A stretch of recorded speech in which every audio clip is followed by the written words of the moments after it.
Welcome to Eklavya स्नातक। आज हम करेंगे दिल्ली यूनिवर्सिटी का बीए प्रोग्राम का आपका फाइनेंस फॉर एवरीवन हिंदी में करेंगे। ठीक है, हिंदी में हम इसके बहुत ज़्यादा इंपॉर्टेंट क्वेश्चन है जो एग्जाम में आ सकते हैं, आज हम उनको कवर करेंगे। कि अगर आपको फैक्ट जानने का बेहद शौक है तो जल्दी से जाकर फैक्ट विद भारत चैनल को सब्सक्राइब कर लीजिए। आपको यहाँ पर सारा का सारा यूजफुल कंटेंट मिल जाएगा। देखिए, ये जो क्वेश्चंस आपको स्क्रीन पर दिखाई दे रहे हैं ये आपके प्रीवियस ईयर के क्वेश्चन पेपर्स के क्वेश्चंस है जो आज हम सॉल्व करेंगे। यहाँ पर ये शॉर्ट नोट्स है, यहाँ पर ये हिंदी में दे रखे हैं और सारा का सारा जो है ये हम हिंदी भाषा में कवर करने की कोशिश करेंगे। चलिए शुरू करते हैं। सबसे पहले जो हमारा क्वेश्चन है, वित्तीय नियोजन में किसी की धन स्थिति और भविष्य की अपेक्षाओं का अध्ययन मूल्यांकन शामिल है। इस कथन के आलोक में अपना वित्तीय मासिक बजट तैयार कीजिए। देखिए, सबसे पहले हम समझेंगे कि वित्तीय नियोजन क्या है। वित्तीय का मतलब होता है पैसा और नियोजन का मतलब होता है उसकी प्लानिंग करना, यानी कि ऐसी प्लानिंग करना जो पैसे से जुड़ी हो।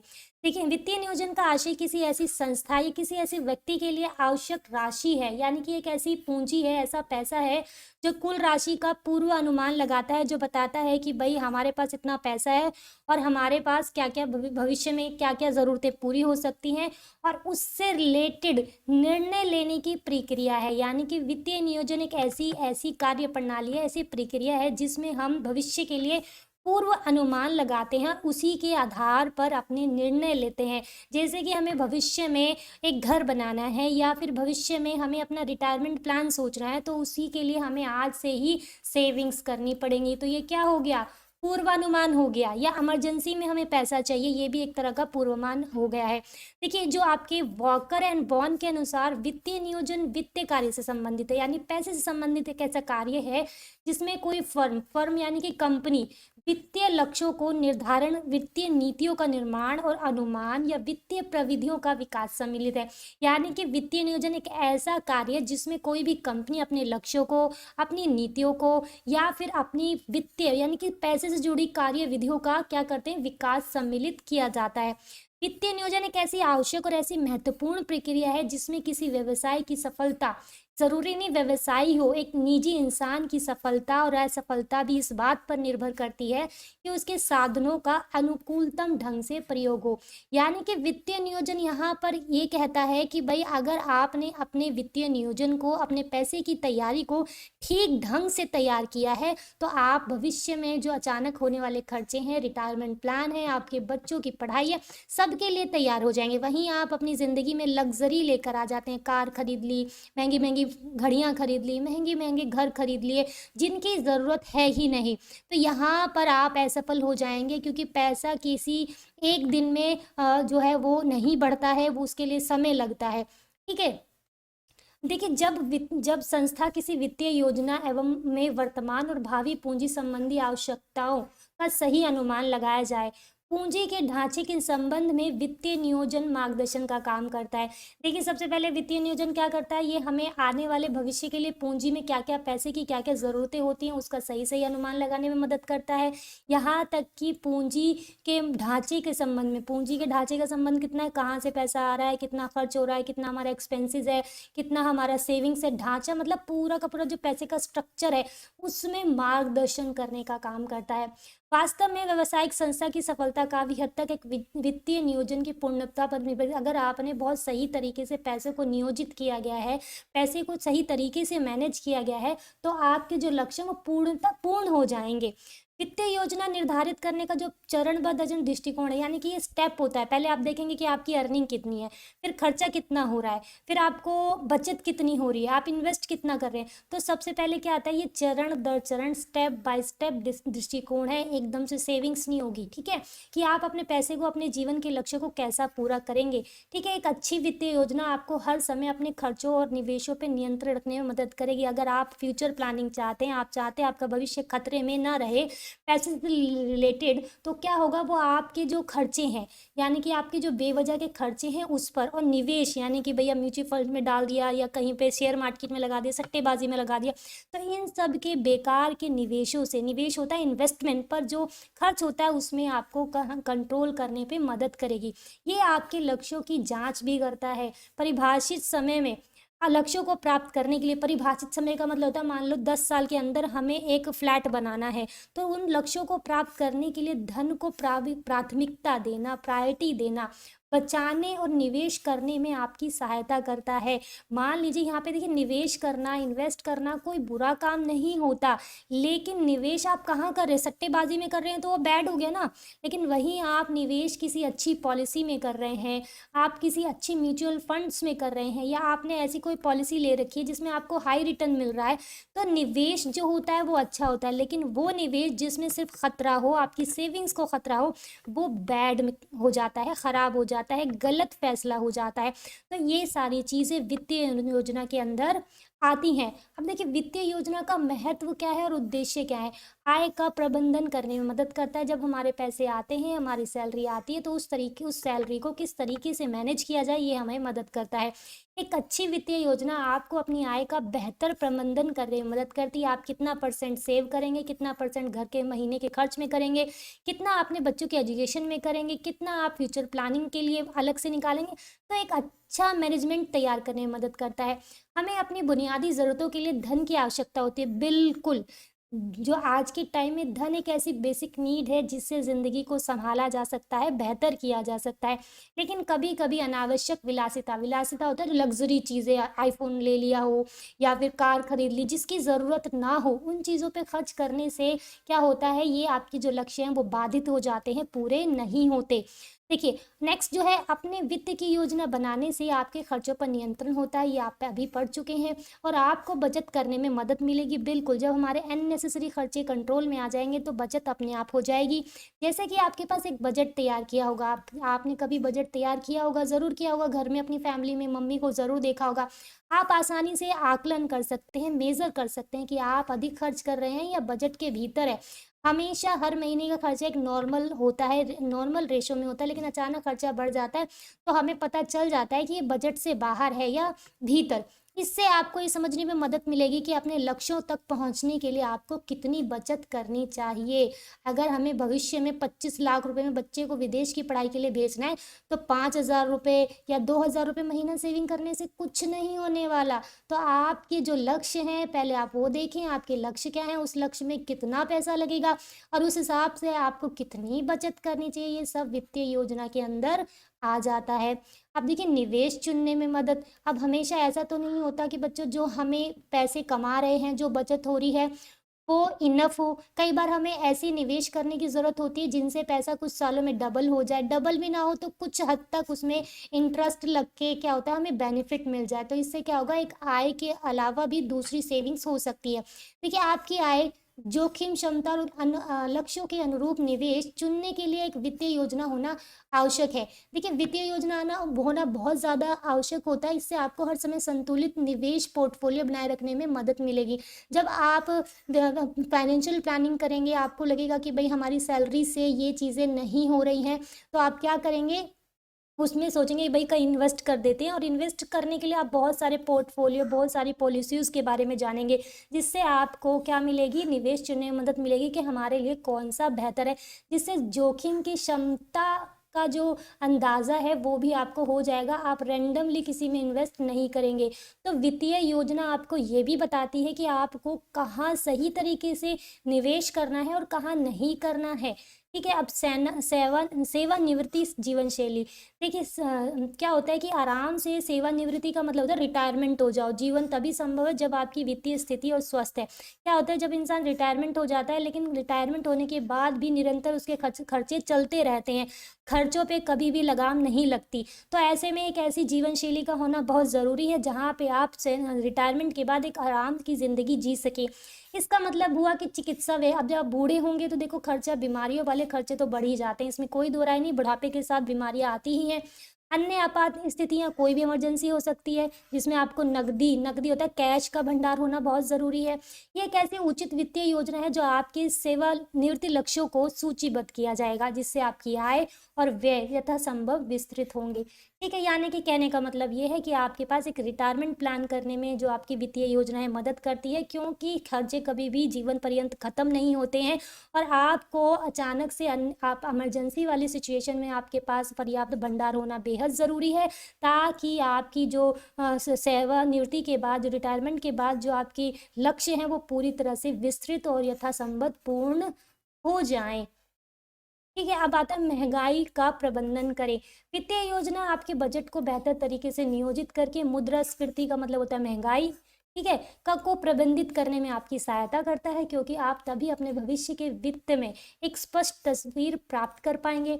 आपको इस बात की जानकारी होगी कि आपका निवेश कब रिटर्न देगा और अपने लक्ष्यों को पूरा कब और कैसे प्राप्त करेंगे। देखिए क्या होता है, महंगाई का प्रबंधन करने का क्या है कि जब महंगाई बढ़ रही होती है तो हम अपने अपने बजट को हम उसी तरीके से तैयार करते हैं और उसके बाद हम निवेश भी करते हैं। अब निवेश का तरीका क्या होता है, कुछ रिटर्न कुछ सालों में मिलते हैं, तो आपको ये रिटर्न पता रहेगा कि वो कितने सालों के बाद मिलेगा, और वो जो रिटर्न आपको मिलेगा तो उससे क्या आपके लक्ष्य पूरे हो पाएंगे। तो यानी कि जब महंगाई आती है तो वो उसके साथ काफ़ी सारी प्लानिंग भी हमें करनी पड़ती है, ताकि महंगाई से निपटने के लिए हमारे पास कुछ ऐसे इन्वेस्टमेंट प्लान होने चाहिए, ताकि भविष्य में हमें अगर एक मुश्त राशि चाहिए, इकट्ठी राशि चाहिए, नकद राशि चाहिए, तो हमें वो रिटर्न के ज़रिए मिल जाए। बाकी हमारा जो मंथली बजट हो सकता है, जो बाकी हमारी प्लानिंग हो सकती है, उसमें हम महंगाई के लिए कुछ कटौती कर सकते हैं, कुछ बढ़ोतरी कर सकते हैं, अपने तरीके बदल सकते हैं। किसकी वजह से, अगर आप वित्तीय योजना का जो कर रहे हैं वो आप कर रहे हैं तो। अब एक जायदाद की देखभाल करता है। अब जायदाद की देखभाल कैसे करता है, देखिए एक वित्तीय योजना आपकी संपत्ति का कुशलता पूर्वक प्रबंधन करने के लिए आपके वित्त की देखभाल करने वाले का मार्गदर्शन करेगी। फाइनेंशियल प्लानिंग में स्टेट प्लानिंग भी शामिल है। स्टेट का मतलब होता है जो भी आपकी प्रॉपर्टी है, जिसका अर्थ है आपकी मृत्यु के बाद आपका धन का सुचारू रूप वितरण किया जाना। संक्षेप में एक उचित वित्तीय योजना चीज़ों को सुगम बनाती है। जीवन अप्रत्याशित है, यानी कभी भी आपकी ज़िंदगी आपसे छीनी जा सकती है, आप मर सकते हैं, कोई भी अप्रिय घटना किसी भी क्षण हो सकती है, तो आपको तत्काल धन की आवश्यकता होती है। यानी कि वित्तीय योजना में आपकी जायदाद की देखभाल भी शामिल होती है, जहाँ पर वो आपका मार्गदर्शन का काम करेगी। फाइनेंशियल प्लानिंग के अंदर क्या आ जाता है कि भाई आपकी मृत्यु के बाद आपके धन का सुचारू रूप से कैसे वितरण होगा। इसका एग्जाम्पल मैं ये दे दूँ कि फॉर एग्जाम्पल आपने कोई पॉलिसी ले रखी है, अब पॉलिसी लेके इन्वेस्ट कर रखा है, और इन्वेस्ट करने के बाद आपको कुछ हो जाता है, तो आपको पता है अगर पॉलिसी के बाद फैमिली जिसने वो ली है उसको कुछ हो जाए तो एक अच्छी खासी रकम उसके परिवार को मिल जाती है। देखा जाए तो वो भी एक तरह की जायदाद ही है। जायदाद हमेशा ज़मीन जुड़ी नहीं होती, कैश भी हो सकता है, पैसे भी हो सकते हैं, और आपको दूसरे तरीके जो वित्तीय योजना को जो सुगम है वो बना देती है। तो आपको ये शायद समझ में आ गया होगा। अब आता है भविष्य, बच्चों का भविष्य। ऑब्वियसली इतनी महंगाई के ज़माने में बच्चों का भविष्य देखना बहुत ज़्यादा ज़रूरी है। सेविंग्स करना तो मोस्ट इम्पॉर्टेंट हो जाता है, क्योंकि आज के टाइम में बच्चों को 12th के बाद पढ़ाने के लिए लाखों रुपए चाहिए, जो एक दिन की राशि नहीं है, बहुत सालों में जुड़ती है। वित्तीय योजना का एक प्रमुख उद्देश्य है कि हमें अपने बच्चों को के खर्च को, जैसे उनकी शिक्षा, उनकी शादी के लिए तैयार करना, तो आदि जो खर्चे हो जाते हैं अपने बच्चों के लिए, तो म्यूचुअल फंड निवेश हमारे बच्चों के भविष्य को सुरक्षित करने में मदद करता है। अब देखिए बच्चों का भविष्य आपको अपनी सैलरी से कटौती करते करते पैसे जोड़ना नहीं है। अगर आप सच में चाहते हैं कि बच्चों का भविष्य हो जाए, तो आपको इन्वेस्टमेंट के तरीके और रिटर्न के तरीके ढूंढने पड़ेंगे, जिसमें से म्यूचुअल फंड जो है वो एक अच्छा बेहतर ऑप्शन हो सकता है। पॉलिसीज़ भी अच्छा ऑप्शन हो सकती है, ताकि जो आपके जो बच्चों के लिए जो पॉलिसीज़ होती है आप वो भी ले सकते हैं। तो डिपेंड करता है कि आपकी ज़रूरतें कैसी हैं। चिकित्सा व्यय, देखिए हर कोई बूढ़ा होता है, ज़रूरी नहीं बुढ़ापे में का ही व्यय हो। एक एक हट्टा कट्टा इंसान भी बीमारी से ग्रसित हो सकता है। देखिए चिकित्सा व्यय एक ऐसा क्षेत्र है जहां नकदी का प्रभाव अप्रत्याशित है। यानी कि जब एक इंसान बीमार होता है या मेडिकल कंडीशन पे चला जाता है, तो जो कैश होता है उसका जो जाना होता है वो पानी की तरह बहता है, यानी कि पता ही नहीं कितना लगेगा।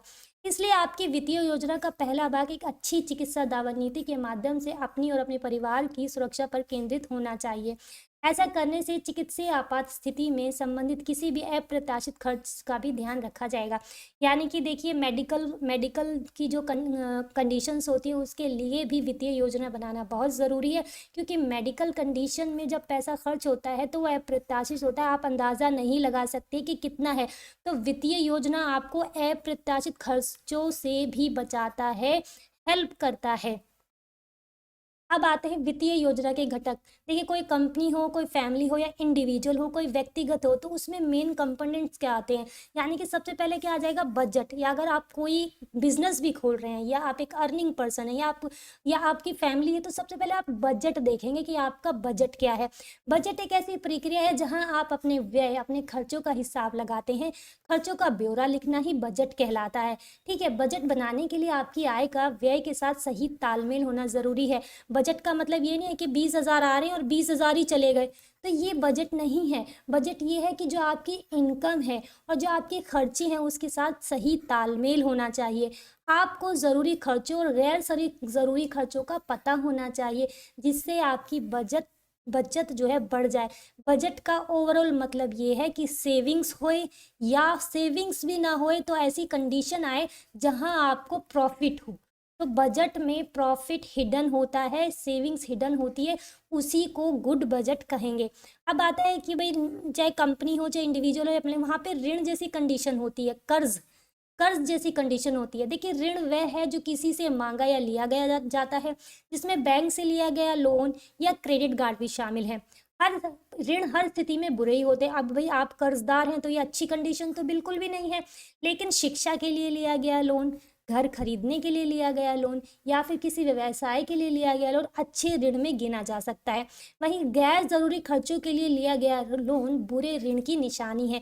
यानी कि ऋण बुरे होते हैं, लेकिन अगर उसका पर्पस बहुत ज़्यादा सही है, आपने सोचा है कि भाई बच्चों के लिए शिक्षा के लिए लोन ले लिया, या बहुत ही आप किराएदार हैं और आपको घर खरीदना है, उसके लिए आपने लोन ले लिया है, तो ये सारे ऋण एक तरीके से अच्छे ऋण मान सकते हैं। वहीं आपने 2 लाख का आईफोन ले लिया, वो गैर जरूरी खर्चे हैं और आपने उसके लिए लोन उठा लिया, तो ये ऋण जो है ये बेकार है, जो आपकी वित्तीय योजना को क्या करता है? इफेक्ट करता है।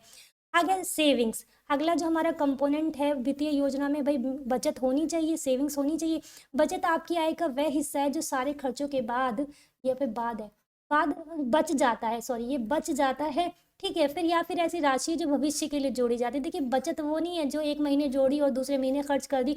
बचत का मेनली उद्देश्य होता है भविष्य को सिक्योर करना, भविष्य को बचा के रखना। अगर आपको इमरजेंसी में ज़रूरत पड़ती है तो आपकी ज़रूरतों को पूरा करना ही बचत का उद्देश्य होता है, बचत कहलाती है। अच्छे तरीके से बनाई गई वित्तीय योजना सुरक्षित भविष्य का निर्माण करती है। बचत आकस्मिक परिस्थितियों, अचानक जो इमरजेंसी आती है, उसके लिए भी आपको तैयार करती है। अब आता है इन्वेस्टिंग। देखिए, हमेशा बचत से काम नहीं चलता है कि आपने 2 रुपये हर महीने बचाए तो आपकी बचत हो गई। तो आज के टाइम में स्मार्ट सेविंग्स चाहिए, तो इन्वेस्टमेंट भी एक अच्छा ऑप्शन है। आप इन्वेस्ट भी करना सीखेंगे। निवेश एक ऐसी वस्तु या संपत्ति या उत्पाद या कोई भी एक ऐसी संपत्ति जिसे आप भविष्य में आय उत्पन्न करने के लिए खरीदते हैं। यानी कि कोई भी एक ऐसी चीज़ होगी जहां आप अपने पैसे को इन्वेस्ट इसलिए करते हैं ताकि भविष्य में एक तरह की इनकम उत्पन्न हो, एक तरह की इनकम आने लगे, ठीक है, के लिए खरीदा या उपयोग किया जाता है। एक निवेश किसी भी परिवार की खरीद हो सकता है, जैसे आपने स्टॉक खरीद लिए, संपत्ति खरीद ली, व्यवसाय कर लिया, या निवेश संपत्ति का वह अधिकतर उपभोग नहीं किया जाता। देखिए, जब आप निवेश करते हैं तो उसका उपयोग नहीं किया जाता। आपने कोई पॉलिसी ले ली, आप उसका कोई उसको बेनिफिट मिल रहा है घर बैठ के? नहीं मिल रहा। आपने कोई ज़मीन खरीद ली है, इन्वेस्ट कर लिया, 5 साल के लिए छोड़ दी, तो आपको उसको इतना बेनिफिट नहीं मिल रहा है। तो यानी कि अधिकतर जो आप इन्वेस्टमेंट करते हैं उसका जो उपयोग है, उपभोग है, उसकी जो यूटिलिटी है वो नहीं होती है, बल्कि भविष्य की संपत्ति बनाने के लिए रखा जाता है, ताकि आपको भविष्य में बेहतर रिटर्न मिल सके, ताकि एक अच्छी खासी सेविंग्स हो सके। अब आता है मासिक बजट। आपके क्वेश्चन में एक मासिक बजट बनाने के लिए कहा गया था। देखिए, जैसे एक इंडिविजुअल, एक इंसान अपना बजट बताता है, वैसे ही सेम टू सेम पारिवारिक बजट हो गया, वार्षिक बजट हो गया, मासिक बजट, ये सेम टू सेम है। देखिए, जब आप एक एक व्यय योजना बनाते हैं तो आप पिछले सभी खर्चों को रिकॉर्ड करते हैं। देखिए, जब आप अपना मासिक बजट बनाते हैं तो पहले सारे सारे खर्चे निकालते हैं, फिर आपको याद आता है अरे पिछले महीने में तो इतना खर्च हुआ था, इस महीने ज़्यादा हो रहा है, कम हो रहा है, तो आपको पिछले खर्चों का भी रिकॉर्ड याद रहेगा, कुछ चीज़ें दिमाग में रह जाती हैं। ऐसा करने से आपके जो अपने खर्चों का अंदाजा है वो हो जाएगा, जिससे आपको अपना अगला बजट बनाने में मदद मिलेगी। कुछ सामान्य व्यय उदाहरण जो है, जैसे भोजन का व्यय, बिजली का व्यय, पानी, फोन बिल, किराया, कर, यात्रा व्यय, साप्ताहन छुट्टी खर्च आदि। यानी कि देखिए, ये सारे आपके मासिक बजट के हिस्से हैं। ठीक है, जो आते हैं। अब यहाँ पे आपके सवाल में दिया गया था कि भाई एक मासिक बजट बनाइए, एक नॉर्मल सा बजट बनाइए। तो ये देखिए यहाँ पे मैंने बजट ये बनाया हुआ है, ये आपकी इंग्लिश की बुक से ही है। सिंपल सा है, रेंट कितना जा रहा है ये बता दिया है, लोन का कितना जा रहा है ये बता दिया है, एजुकेशन फॉर बच्चों के लिए जो एजुकेशन लोन है वो कितना जा रहा है, आपकी जो मंथली ग्रोसरी का बिल है वो कितना जा रहा है, आपके जो मिसलेनियस एक्सपेंसेस है वो कितने जा रहे हैं, सेविंग फॉर फ्यूचर इतना जा रहा है। एक हमेशा ये चीज़ मस्ट याद रखिएगा कि जिस बजट के अंदर सेविंग का पोर्शन नहीं है तो वो फेल है, उसे आप बजट ना कहें। ठीक है, तो बजट के अंदर घाटा तो होता है लेकिन हमेशा नहीं होना चाहिए, उसमें सेविंग का पोर्शन जो है वो मस्ट होना चाहिए। ठीक है, वो बजट है।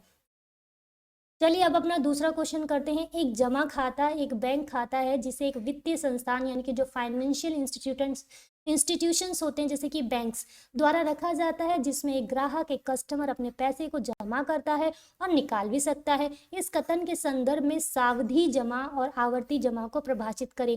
यहाँ पे समझने की बात है कि एक बैंक एक ऐसी जगह है जहाँ पे एक नॉर्मल सा इंसान अपने पैसे को रखता है और निकालता है। तो इसमें आपको आवर्ती जमा को यानी कि खाते को और सावधि खाते को बताना है। ठीक है, जमा। तो अब चलिए शुरू करते हैं कि देखिए जमा खाता क्या होता है। डिपॉजिट अकाउंट, इंग्लिश में इसको कहा जाता है डिपॉजिट अकाउंट। एक जमा खाता है, एक बैंक खाता है, बिल्कुल एक बैंक खाता है जिसमें एक वित्तीय संस्थान द्वारा, जिसमें एक फाइनेंशियल इंस्टीट्यूशन होता है। फाइनेंशियल इंस्टीट्यूशन का मतलब है बैंक, यानी कि जहाँ पर बैंक द्वारा रखा जाता है, जिसमें जो ग्राहक है वो पैसा जमा करता है और निकाल भी सकता है। जमा खाते, बचत खाते और चालू खाते या कई अन्य प्रकार के जो खाते हो सकते हैं, यानी कि जो आपके खाते हैं, अकाउंट है, वो बहुत सारे तरीके के हो सकते हैं। जमा खातों पर लेन देन बैंक की पुस्तकों में दर्ज किया जाए। अगर आपके पास सेविंग अकाउंट है तो आपको पता होगा एक बुक मिलती है जिसको में आपकी जितनी भी एंट्री है वो दर्ज की जाती हैं, और जो शेष राशि जो बच जाती है, यानी कि अगर आपकी एंट्री बुक जो होती है, आप मान लो उसमें 50,000 टोटल है, तो वो देनदारी होती है, कर रूप किसकी देनदारी होती है, यानी बैंक के पास है और बैंक उसको देगा, तो वो देनदारी होती है बैंक की तरफ से, और बैंक द्वारा ग्राहक को दी जाने वाली राशि का प्रतिनिधित्व करती है। दूसरे शब्दों में जो बैंकर और ग्राहक होते हैं, संबंध लेनदार देनदार में से एक होता है। कुछ बैंक ग्राहकों के खाते में लेन देन के लिए शुल्क लेते हैं, इसके अतिरिक्त कुछ बैंक ग्राहकों को उनके खाते की शेष राशि पर ब्याज भी देते हैं, यानी कि अगर आपके अकाउंट में कुछ लाख रुपए पड़े हैं, आप उसको निकालें तो पड़े पड़े वो आपको इंटरेस्ट भी देने लगेंगे। अब देखिए खाते के प्रकार है चालू खाता करंट अकाउंट, बचत खाता सेविंग अकाउंट, आवर्ती जमा खाता रिकरिंग डिपॉजिट अकाउंट, सावधि जमा खाता को फिक्स डिपॉजिट अकाउंट कहा जाता है, बुनियादी बचत खाता बेसिक सेविंग अकाउंट, ऋण लेने के लिए अकाउंट होता है लोन अकाउंट। ठीक है, तो ये नॉर्मल जो है आपके खाते के प्रकार हैं जिसमें हमें क्वेश्चन में पूछा गया है कि सावधि जमा खाता क्या होता है। देखिए सावधि का मतलब होता है सावधि, अवधि के साथ, अवधि के साथ, यानी कि ऐसे पैसे जमा करना जिसमें एक फिक्स्ड टर्म होता है, एक फिक्स्ड अवधि होती है, फिक्स्ड टाइम पीरियड होता है। देखिए बैंक एवं अन्य वित्तीय संस्थानों द्वारा प्रदत्त जमा योजना जिसमें एक नियत अवधि के लिए, यानी कि मान लीजिए 10 साल के लिए एक जमा की धनराशि को बचत खाते की अपेक्षा अधिक ब्याज पर दिया जाता है, यानी कि यहाँ पर क्या कर देते हैं, पैसे को फिक्स कर लेते हैं। मान ली 10 लाख रुपए को आपने 2 साल के लिए फिक्स बैंक में डाल दिया, किसके लिए, ब्याज के लिए। तो आपको हर महीने या जिस हिसाब से आप पैसा लेना चाहते हैं आप ले सकते हैं। सावधि जमा की एक निश्चित परिपक्वता तिथि होती है, यानी कि मेच्योरिटी टाइम होती है, यानी कि आपने 2 साल की एफडी कराई है तो उसका टाइम पीरियड जो परिपक्वता का होता है, जो मैच्योर होने का होता है, यानी कि परिपक्वता का मतलब होता है टाइम खत्म हो जाना। 2 साल को अगर 1 जनवरी को कराई थी तो वापस 1 जनवरी को उसकी तिथि परिपक्व कब हो गई, वो 1 ही जनवरी को होगी। तो वो जो मतलब जितना टाइम उसको आपने दिया है 2 साल का 3 साल का, तो वो 3 साल बाद ही परिपक्व होगी, उसकी निश्चित तिथि होती है जितने भी टाइम पीरियड के लिए आपने रखी है। लेकिन निर्धारित अवधि के लिए जमा किए गए पैसे और पैसे को परिपक्व होने के पहले निकालने के पूर्व घोषित ब्याज नहीं मिलता। आपने 3 साल की कराई थी लेकिन आपको 1 साल में निकालना पड़ गया, तो आपको जो चाहिए वो ब्याज नहीं मिलेगा, और आपको वक्त से पहले अवधि को तोड़ने के लिए कुछ % आपका कट भी किया जाता है कि आपने वक्त से पहले, क्योंकि भाई बैंक अपना घाटा नहीं लेगा, क्योंकि बैंक उस पैसे को कहीं और इन्वेस्ट कर देता है, तभी तो आपको ब्याज मिलता है। अब आता है जी सावधि सावधि जमा जो है खाते की विशेषता है। देखिए एफडी में निवेश की अवधि 7 दिन से लेकर 10 साल तक की हो सकती है। ये बैंक से बैंक पे भिन्न भिन्न होता है, यानी कि ये अलग अलग बैंकों में अलग अलग तरीके से टाइम पीरियड होता होगा। एफडी रिटर्न की गारंटी देता है। आपने 10 लाख रुपए आपने 3 साल के लिए बुक कर दिए, तो आपकी रिटर्न आपको फिक्स मिल जाएगा कि भाई 5% ब्याज देना है, 6% है, तो एक तरह से रिटर्न की जो है वो गारंटी है।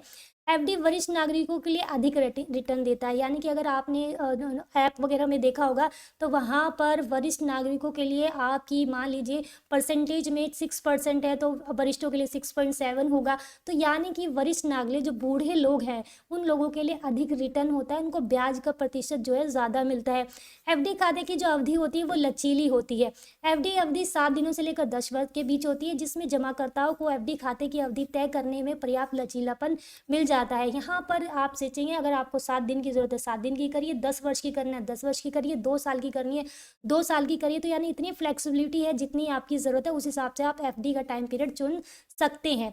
परिपक्वता से पहले धन की आवश्यकता होने पर वित्तीय संस्थान को एक छोटा सा जुर्माना देकर सावधि जमा को आसानी से समाप्त किया जा सकता है। आपने 1 साल की थी लेकिन आपको 6 महीने के अंदर उस पैसे की ज़रूरत पड़ गई, तो आपने निकाल लिया, तो आपको एक कुछ परसेंट का जुर्माना देकर उनको कुछ परसेंट का वो अपना काट के आपकी जो एफडी का पैसा है वो रिटर्न कर देते हैं। कुछ वित्तीय संस्थान जमा सुविधाओं के विरुद्ध ऋण भी प्रदान करते हैं। अब जैसे मान ले कई बार क्या होता है, आपने 10 लाख की एफडी करा दी, लेकिन आप उस एफडी को तोड़ना नहीं चाहते, लेकिन आपको 5 लाख की ज़रूरत हो गई, तो आप उस 5 लाख का लोन ले सकते हैं और वो बहुत जल्दी मिल जाएगा। क्यों? क्योंकि आपके 10 लाख तो पहले से ही बैंक के पास है, तो आपको इसके अपने एफडी के अगेंस्ट आप वहाँ से लोन ले सकते हैं, ऋण ले सकते हैं। जो मासिक है, त्रैमासिक है, अर्धवार्षिक या वार्षिक के रूप में ब्याज भुगतान का विकल्प चुन सकते हैं। आपको मंथली चाहिए, 3 महीने में चाहिए, 6 महीने में चाहिए, साल में ब्याज चाहिए, वो आप अपना विकल्प चुन सकते हैं। अब बात आती है आवर्ती जमा खाते की। आवर्ती जमा खाता को बोलते हैं रिकरिंग डिपॉजिट अकाउंट। यहाँ पर रिकरिंग का मतलब होता है किसी चीज़ का बार बार होना। रिकरिंग का मतलब होता है किसी चीज़ का बार बार होना, और आवर्ती का मतलब भी वही है भैया, रिपीटेड चीज़ें हो रही हैं। ठीक है, अब समझिए, देखिए जो आवर्ती जमा एक विशेष प्रकार की सावधि जैसा ही है। यहाँ बस वहाँ फर्क है कि वहाँ पे एक साथ पैसे इकट्ठा दिया जाता है, लेकिन जिसमें प्रतिमाह या प्रतिवर्ष एक निश्चित राशि जमा की जाती है, जिसमें लगभग वही ब्याज मिलता है, सेम ब्याज होता है जो सावधि जमा मिलता है। इस प्रकार की जमा भी एक निश्चित तिथि को परिपक्व होती है। इसका टाइम पीरियड भी मैच्योरिटी का सेम सावधि जैसा है। साधारण शब्दों में उच्च ब्याज दर उपार्जित करने के लिए लक्ष्य के साथ वर्षों तक नियमित अंतराल में जमा की गई राशि को आवर्ती जमा के रूप में जाना जाता है। यहाँ पर मान लीजिए आपने रिकरिंग डिपॉजिट कर रखी है, आरडी कर रखी है, तो आपको यहाँ पर मंथली पे करना पड़ेगा, और जितने टाइम पीरियड के लिए आपको वो पैसा जमा करना है, आपको हर महीने कर लो, 6 महीने कर लो, या साल में, जिस हिसाब से आपने अपना टाइम लिया है पैसे जमा करते रहो। लेकिन वहीं अवधि में क्या था, 10 लाख एक ही बार में दे के बुक कर दिया, बिल्कुल पैसे को ब्लॉक कर दिया। लेकिन यहाँ पे क्या, यहाँ आपको नियमित वर्षों के अंतराल पर अपने पैसे जमा करते रहने हैं, यानी कि बार बार जमा करना है। यहाँ जमा उन लोगों के लिए विशेष सुविधाजनक है जिनको एक निश्चित आय होती है। अब किसी के पास इकट्ठे 10 लाख नहीं है, वो क्या करेगा, तो वो क्या करेगा भाई, रिकरिंग में 10,000 रुपये महीना या लाख रुपए साल के भर देगा। ये खाता नियमित रूप से निश्चित राशि की बचत करने के लिए आदत डालता है, जिसके में अवधि के लिए विविध विकल्प है। अपने टाइम पीरियड आप अलग तरीके से चुन सकते हैं, जो परिपक्वता के समय राशि प्रदर्शित करता है। यानी कि आपने 1 लाख रुपए 5 साल तक इन्वेस्ट किए, तो आपको उस हिसाब से आपकी राशि मिल जाएगी। यानी कि सावधि में क्या है, एक ही बार में पैसा जमा कर देना है। आवर्ती में क्या है भैया, जितने साल की आपको चाहिए उतना चुन के हर महीने या जिस हिसाब से भी आपका टाइम पीरियड है, आप साल में देना चाहते हैं, 6 महीने में देना चाहते हैं, 3 महीने में देना चाहते हैं, अपना टाइम पीरियड चुनकर अपने निश्चित बचत में जो आप बचत करना चाहते हैं उस पैसों को आप वहाँ पे इन्वेस्ट कर सकते हैं। अब देखिए आवर्ती जमा की विशेषताएं क्या है। आवर्ती जमा मात्र 100 रुपये के रुपए में भी खोला जा सकता है। अधिकांश आवर्ती जमा खातों में किश्त तय होती है और हर महीने उसी दिन जमा करनी होती है। देखिए यहाँ पे मैंने अभी पढ़ा ना हमने कि भाई यहाँ पर हमेशा पैसे आपको मंथली देने पड़ते हैं, वो फिक्स होता है। मान लिया आपने कोई प्रीमियम ले लिया, कोई आरडी ले लिया, तो आपको आपने जिस दी लिमिट के लिए, तो आपने चाहे 10 दे रहे हैं, तो आपको जब तक वो पूरी नहीं होती आपको उतना ही पे करना पड़ेगा। तो जहाँ की किश्त होती है वो फिक्स होती है। ठीक है, कुछ योजनाएं त्रैमासिक या अर्धवार्षिक किस्तों की अनुमति भी देती हैं। आवर्ती जमा की सभी किस्तें एक ही दिन परिपक्व हो जाती हैं। अभी देखिए, मान लीजिए आपने 5 साल से दी है, तो आपने पहले साल कंप्लीट कर लिया, दूसरे साल कर लिया, तीसरे साल कर लिया, लेकिन 5वें साल जाके क्या हुआ, वो आपकी मैच्योर हो गई। तो यानी कि पुरानी से लेकर एंड तक की जितनी भी किस्तें हैं, वो एक ही साथ क्या हो जाएंगी, मैच्योर हो जाएंगी, चाहे वो कोई लेट वाली हो या जल्दी वाली। जमाकर्ता आवर्ती जमा राशि की 95% तक आवर्ती जमा के विरुद्ध ऋण प्राप्त कर सकता है। यानी कि अगर आपने पैसे जमा किए हैं 100 रुपये, तो आप 95 रुपये ऋण के तौर पे लोन ले सकते हैं। यानी कि आपकी ने जितनी भी राशि का आपने लिया है, आपने जो आरडी की है जितनी भी राशि का, तो उसका 95% तक का लोन आप ले सकते हैं। आवर्ती जमा राशि पर अर्जित ब्याज जमाकर्ता के कर योग्य आय में जोड़ा जाएगा। ठीक है, आवर्ती जमा की अवधि लचीली होती है और जमाकर्ता पर निर्भर करता है कि बैंकों के पास आरडी की न्यूनतम कार्यकाल हो सकता है, लेकिन तय की गई अंतिम अवधि जमाकर्ता और उसकी धन की आवश्यकता पर निर्भर करती है। यानी कि यहाँ पर और टोटली ये बात कही गई है कि अवधि तो लचीली होती है, और ये भी डिपेंड करता है कि जो आपका जमा करता है या जो कस्टमर है, उसको किस टाइम पीरियड के लिए चाहिए, उसकी आवश्यकता कितनी है, कि उसको 5 साल बाद ज़रूरत पड़ रही है या उसको 2 साल बाद ज़रूरत पड़। नेक्स्ट क्वेश्चन है हमारा, जीवन बीमा एक बीमा पॉलिसी धारक और एक बीमा कंपनी के बीच में एक ऐसा अनुबंध है, एक ऐसा कॉन्ट्रैक्ट है जहां बीमा करता है और बीमित व्यक्ति की मृत्यु या एक निर्धारित अवधि के बाद प्रीमियम के बदले एक राशि का भुगतान करने का वादा करता है। इस कथन के आलोक में जीवन बीमा और सावधि जीवन बीमा को उदाहरण सहित समझाइए।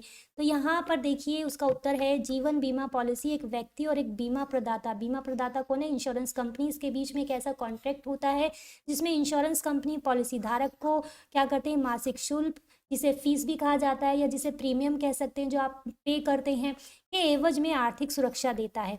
इस अवस्था के आधार पर जो कस्टमर है, जो पॉलिसी धारक है, उसकी मृत्यु होने पर या फिर पॉलिसी जो परिपक्व हो जाती है, मैच्योर हो जाती है, उसके बाद उसे क्या करता है, इन जो इंश्योरेंस कंपनीज होती हैं वो उसको पैसा दे देती हैं, या फिर अगर कोई मर जाता है तो उसके एवज में उसको एक मुश्त राशि का मतलब होता है टोटल जो भी क्लेम बनता है उस पॉलिसी का, वो भुगतान कर देते हैं।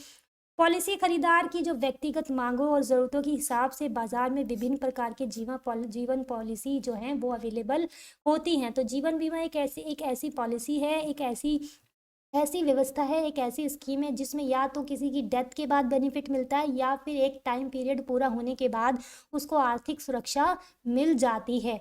ठीक है, देखिए, लाइफ इंश्योरेंस प्लान जो जीवन बीमा योजनाएं होती हैं वो व्यक्ति व उसके परिवार को विभिन्न फाइनेंशियल यानी कि जो आर्थिक उद्देश्य होते हैं उसको पूरा करने में मदद होती है। ठीक है, मेरी नज़र में ये बहुत ही सही है। जब एक इंसान दुनिया से चला जाता है तो इंसान की यादें तो रह जाती हैं, लेकिन जीवन की ज़रूरतें लाइफ टाइम चलती रहती हैं, और खर्चे मैंने आपको कहा कि जीवन पर्यंत चलते रहते हैं, तो उसमें हमें एक पैसे की ज़रूरत होती है, तो वो आर्थिक मदद करती है ताकि आपके जो बच्चे पढ़ रहे हैं वो ना रुकें, या बच्चों की शादियां हैं वो ना रुकें, या बच्चों को हायर एजुकेशन करनी है वो ना रुके, बिजनेस सेटअप करना, यानी कि आपके किसी के जाने के बाद भी आपकी ज़रूरतें पूरी हो रही है, ये सही तरीका है। ठीक है, तो एक व्यक्ति के कुछ लक्ष्य जिन्हें पूरा करने के लिए लाइफ इंश्योरेंस जो है बीमा पॉलिसियां सहायता करती हैं।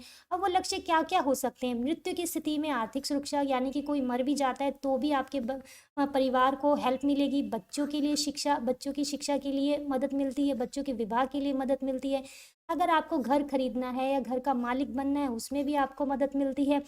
सेवानिवृत्ति मतलब रिटायरमेंट प्लान के बाद पेंशन जैसी आय जो है, मान लीजिए आप पेंशन रिटायर हो जाते हैं तो आपकी जो सैलरी है वो आनी बंद हो जाती है, तो अगर आप किसी पॉलिसी में निवेश करते हैं तो क्या होता है कि आप रिटायरमेंट के बाद एक मंथली सैलरी अपनी पॉलिसी के ज़रिए उठाना शुरू करते हैं, तो आपको लगता है कि आप रिटायरमेंट के बाद भी कमा रहे हैं। अब देखिए, जो बीमा योजनाएं होती हैं उनके फायदे क्या हैं। दुर्घटना में मृत्यु, जब बीमित व्यक्ति जिसने बीमा पॉलिसी ली है उसकी व्यक्ति की जो दुर्घटना में मृत्यु हो जाती है, जो नॉमिनी होता है कि किसी किसी के मृत्यु के बाद जो जो पैसा या जो बेनिफिट उसके अपनों को मिलेगा वो उसमें नॉमिनी को मिलता है वो। ठीक है, कोई आर्थिक लाभ की जो राशि है, बीमित राशि है, वो मिल जाएगी। स्थायी विकलांगता, यदि बीमा धारक या जो कस्टमर है, बीमा पॉलिसी होल्डर है, उसमें कुछ विकलांगता है उसके पास, जिसके कारण पैसा कमाने में सक्षम नहीं है, तो नॉमिनी को आर्थिक सहायता मिल जाती है। देखिए, जीवन बीमा 7 प्रकार के होते हैं, प्रत्येक की अपनी अपनी विशेषताएं और लाभ है। आप अपनी ज़रूरत और आवश्यकता के अनुसार इन्हें चुन सकते हैं। वे हैं term insurance, whole life insurance, endowment policy, money back policy, child plan, retirement या annuity plan, united linked insurance plans. तो यानी कि आप अपनी ज़रूरत के हिसाब से कोई भी बीमा पॉलिसी ले सकते हैं। अब आते हैं हमारे जो सवाल में पूछा गया कि भाई सावधि जीवन बीमा क्या है। यहाँ पे मैंने आपको पहले भी बताया, सावधि का मतलब होता है सावधि, यानी कि एक fix time period, fix time होता है। अगर 10 साल तो 10 साल, 5 साल तो 5 साल। सावधि जीवन पॉलिसी जैसा कि सभी योजनाएं कार्य करती हैं, सावधि विभिन्न बीमा धारकों के बीच जोखिमों और लागतों का वितरण भी करती है। पॉलिसी धारक अपनी मृत्यु के बाद परिवार के लिए पॉलिसी कवरेज का लाभ उठाने के लिए जीवित रहते हुए प्रीमियम का भुगतान करता है। यानी कि वो क्या करेगा, सावधि यानी कि 20 साल तक, 15 साल तक क्या करेगा, पैसे भरता रहेगा एक अवधि के लिए, ताकि वो अपने परिवार को हेल्प कर सके। तो जीवित रहते हुए वो एक प्रीमियम को, एक राशि का भुगतान करता है। और जो बीमित व्यक्ति होता है वो नियमित मासिक वार भुगतान कर सकता है, वार्षिक कर सकता है या इकट्ठा भी कर सकता है, वो डिपेंड करता है। भुगतान के माध्यम से कर सकता है। ये भुगतान लचीलेपन की अनुमति देता है। लचीलेपन का हमेशा मतलब ये है कि भाई आप अपने हिसाब से टाइम पीरियड चुन सकते हैं कि आपको किस किस टाइम पीरियड में मासिक हो सकता है या वार्षिक हो सकता है। ये पॉलिसी आश्रित परिवार को, आश्रित क्या होता है, जो उसके परिवार के जो सदस्य उस पर डिपेंड होते हैं, ठीक है, को एक मुश्त भुगतान के माध्यम से या सीमित अवधि के लिए आवधिक अत्यधिक भुगतान की निश्चित दर पर कवरेज मतलब सहायता प्रदान करती है। जब तक वो जीवित रहता है तब तक पॉलिसी धारक को कोई लाभ नहीं होता। यानी कि अगर आपने 10 साल तक भर रहे हो ना, तो यहाँ पे कोई लाभ नहीं होता। टर्म इंश्योरेंस अनिवार्य रूप से एक जीवन कवर है, ना कि बचत निवेश। यहाँ पर आप सावधि को ये मान लीजिए, अगर आप 20 साल भर रहे हैं तो 20 साल तक भरते रहें, आपको रिटर्न नहीं मिलेगा। रिटर्न हमेशा कब मिलेगा, जब कोई मर जाएगा। तो ये आपको डेथ के बाद के बेनिफिट्स प्रोवाइड करता है टर्म इंश्योरेंस जो है, यानी कि सावधि। टर्म इंश्योरेंस का मतलब सावधि है, ये दोनों एक ही चीज़ है, आप कंफ्यूज मत होना। टर्म इंश्योरेंस हो या फिर सावधि हो, ये अनिवार्य रूप से एक जीवन कवर है, ना कि बचत या निवेश। आप यहाँ पर ये नहीं सोच रहे कि हमने 20 साल तक 10 लाख रुपए दिए, आपको 50 लाख मिलेगा। नहीं भाई, जब तक आप जिंदा है तब तक भरती रहिए, और अगर आपको कुछ हो जाता है तो वो आपके नॉमिनी को, आपकी फैमिली को कवरेज दे देगा। ठीक है। अब आता है साथ ही यदि पॉलिसी की अवधि पूरी कर लेता है तो कोई लाभ नहीं होता, और ना तो पॉलिसी धारक और ना ही उसके परिवार को कोई राशि मिलती है। पॉलिसी की कोई परिपक्वता स्थिति नहीं होती, लेकिन केवल बीमा धारक की मृत्यु के बाद ही परिवार को मदद मिलती है। टर्म इंश्योरेंस यानी कि सावधि बीमा जो है योजना, खरीदने के लिए पात्रता उम्र यानी प्रवेश की उम्र कम से कम 18 साल है। इस प्रकार अधिक से अधिक युवा टर्म प्रोटेक्शन प्लान खरीद सकते हैं। समय से पहले टर्म पॉलिसी खरीदने से कम प्रीमियम बड़ी मात्रा में बीमा राशि की मदद करती है। यानी कि अगर 25 साल की उम्र में ही ले लिया, तो आप अगर 50 साल के या लंबे टाइम पीरियड के ले रहे हैं, तो आज जो आपकी मंथली या वार्षिक पेमेंट है वो कम हो जाएगी। लेकिन अगर आपने वही 40 साल के बाद लिया, तो जो आप पेमेंट कर रहे हैं तो वो बढ़ जाएगा। यानी कि जल्दी लेने से, समय से पहले से, वक्त से ले लोगे तो जो आप प्रीमियम भर रहे हैं उसमें कम राशि आपको देनी पड़ेगी। ठीक है। अब आता है सावधि बीमा की जो लाभ हैं वो क्या हो सकते हैं। परिवार के सदस्यों के लिए वित्तीय संबंधी सुरक्षा, पैसे से रिलेटेड हेल्प हो जाती है। कम प्रीमियम, उच्च कवरेज, कम पैसों में आपको अच्छा खासा कवरेज मिल जाता है। ऋण या अन्य संपत्ति की सुरक्षा मिल जाती है। गंभीर बीमारी की देखभाल के लिए भी आपको कवरेज मिल जाती है। आकर्षक लाभ मिलते हैं और मृत्यु लाभ मिलता है। सबसे मेन तो यही है कि यदि एक इंसान दुनिया से चला गया, लेकिन मरने के बाद भी वो अपने परिवार की देखभाल कर रहा है। अब हमारे क्वेश्चंस आते हैं शॉर्ट नोट्स के, जो आपके प्रीवियस में। सबसे पहले अधिमान शेयर, यहाँ पे इनको वरीयता भी कह सकते हैं, प्रीफरेंस शेयर भी कह सकते हैं। फिर आता है बुलन बेयर मार्केट, फिर है सुकन्या समृद्धि योजना और प्राथमिक और द्वितीयक बाजार। ये आपके प्रीवियस ईयर के जो क्वेश्चन पेपर है उसके शॉर्ट नोट्स आए हुए थे, वो अब हम करेंगे। देखिए अधिमान शेयर क्या है। अधिमान शेयर वे शेयर हैं जो कि विशेष प्राथमिकता अधिकारों को ले जाते हैं। जब एक कंपनी किसी को अधिमान शेयर देती है तो कुछ प्राथमिकताएं उन शेयर के साथ आ जाती हैं। इक्विटी शेयर पे किसी भी लाभांश का भुगतान करने से पहले, यानी कि जब कोई कंपनी लाभ कमाती है और लाभ कमाने के बाद वो अपने शेयर होल्डर को देती है, तो यहाँ पर जिनके पास प्रीफरेंस शेयर होंगे या अधिमान शेयर होंगे वो लाभ पहले उनको मिलेगा। और जो इक्विटी शेयर होल्डर है उनको बाद में मिलेगा। यानी कि कहने का मतलब है किसी भी कंडीशन में प्रेफरेंस देना, वरीयता देना, सबसे पहले रखना। तो प्रेफरेंस शेयर, अधिमान शेयर वही होते हैं। एक निश्चित दर या लाभांश को इन शेयर पे दे होता है। दूसरी कंपनी के समापन के समय पूंजी इक्विटी शेयर धारकों को वापसी के पहले अधिमान शेयरों को चुका दी जाती है। यानी कि क्या होता है कि अगर कंपनी बंद भी हो रही है तो कंपनी बंद होने के बाद जो अधिमान शेयर धारक हैं, जो शेयर होल्डर है, उनको सबसे पहले पैसा दिया जाएगा। यानी कि किसी भी कंडीशन में चाहे कंपनी बंद हो रही हो या उनको प्रॉफिट का लाभ देना हो तो उनको पहले वरीयता दी जाएगी, उनको पहले अहमियत दी जाएगी। वरीयता शेयर जिसे आमतौर पर पसंदीदा स्टॉक के रूप में संदर्भित किया जाता है। यानी कि यहाँ पे आपको लाभ की कंडीशन में, कंपनी के बंद होने की हमेशा जो भी है तो आपको पहले दिया जाएगा। जो इक्विटी शेयर्स होल्डर होते हैं वो एक तरह के पार्शियल ओनर्स होते हैं, आंशिक रूप से मालिक होते हैं, लेकिन इनके पास वोट देने का भी हक होता है इक्विटी वालों के पास, और कंपनी के मैनेजमेंट को चुनने का भी हक होता है। लेकिन जब प्रॉफिट की बात आती है तब भी इन इक्विटी शेयर धारकों को जो आपके प्रीफरेंस शेयर्स वाले हैं या जो अधिमान शेयर्स वाले होते हैं उनसे पीछे ही रखा जाता है। यानी कि इक्विटी वाले पीछे रहते हैं वरीयता वालों से। ठीक है, अब आता है बुल एंड बेयर मार्केट। देखिए, शेयर बाजार में बुल एंड बेयर मार्केट का मतलब है शेयर बाजार की अपनी एक भाषा होती है। जो लोग ये सोचते हैं कि बाजार तेजी के रुख में रहेगा तो लाभ की आशा, यानी कि बाजार अगर ऊपर जा रहा है, यानी कि अप जा रहा है, लाभ की स्थिति में है, तो उसको शेयर, और तो जब लाभ होता है तो शेयर खरीदना चाहते हैं। इसलिए जब भी बाजार तेजी में आता है यानी कि लाभ की कंडीशन में आता है तो अगले दिन सेंसेक्स के ग्राफ के साथ बेल को चित्रित किया जाता है। बेल का मतलब होता है ऊपर की तरफ, अगर बेनिफिट की सिचुएशन में अगर शेयर बाजार जा रहा है तो वहां पर बेल को दिखाया जाएगा, बेल को। और जब बाजार तेजी से गिरते हैं तो भालू का चित्र दिखाया जाता है। शेयर बाजार का सारा खेल शेयर खरीदने और बेचने वालों के बीच ही होता है। खरीदने वाला बुल यानी कि बैल और बेचने वाला बियर यानी कि भालू, ये होता है। ठीक है, शेयर बाजार में बुल और बियर का मतलब मान्यता ये है कि यह नाम इन जानवरों को हमला करने के तरीकों से पड़ा। जब भी बैल हमला करता है तो अपने शिकार को नीचे से उठाकर उछाल देता है।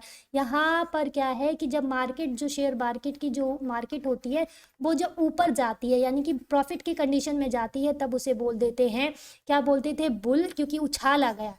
ठीक है, जबकि भालू क्या करता है, अपने शिकार को हमेशा पंजों से नीचे की तरफ दबाता है, इसलिए जानवरों को बाजार की पहचान मिली है। यानी कि जब शेयर मार्केट अप जाती है, बेनिफिट की कंडीशन में होती है, तब क्या करते हैं, बुल होती है, और जब मार्केट डाउन की कंडीशन में जाती है तब क्या होता है, बेयर मार्केट कहलाता है। ठीक है, ये तब ये एक तरह के ऐसे शब्द हैं जो शेयर मार्केट बाजार में यूज किए जाते हैं।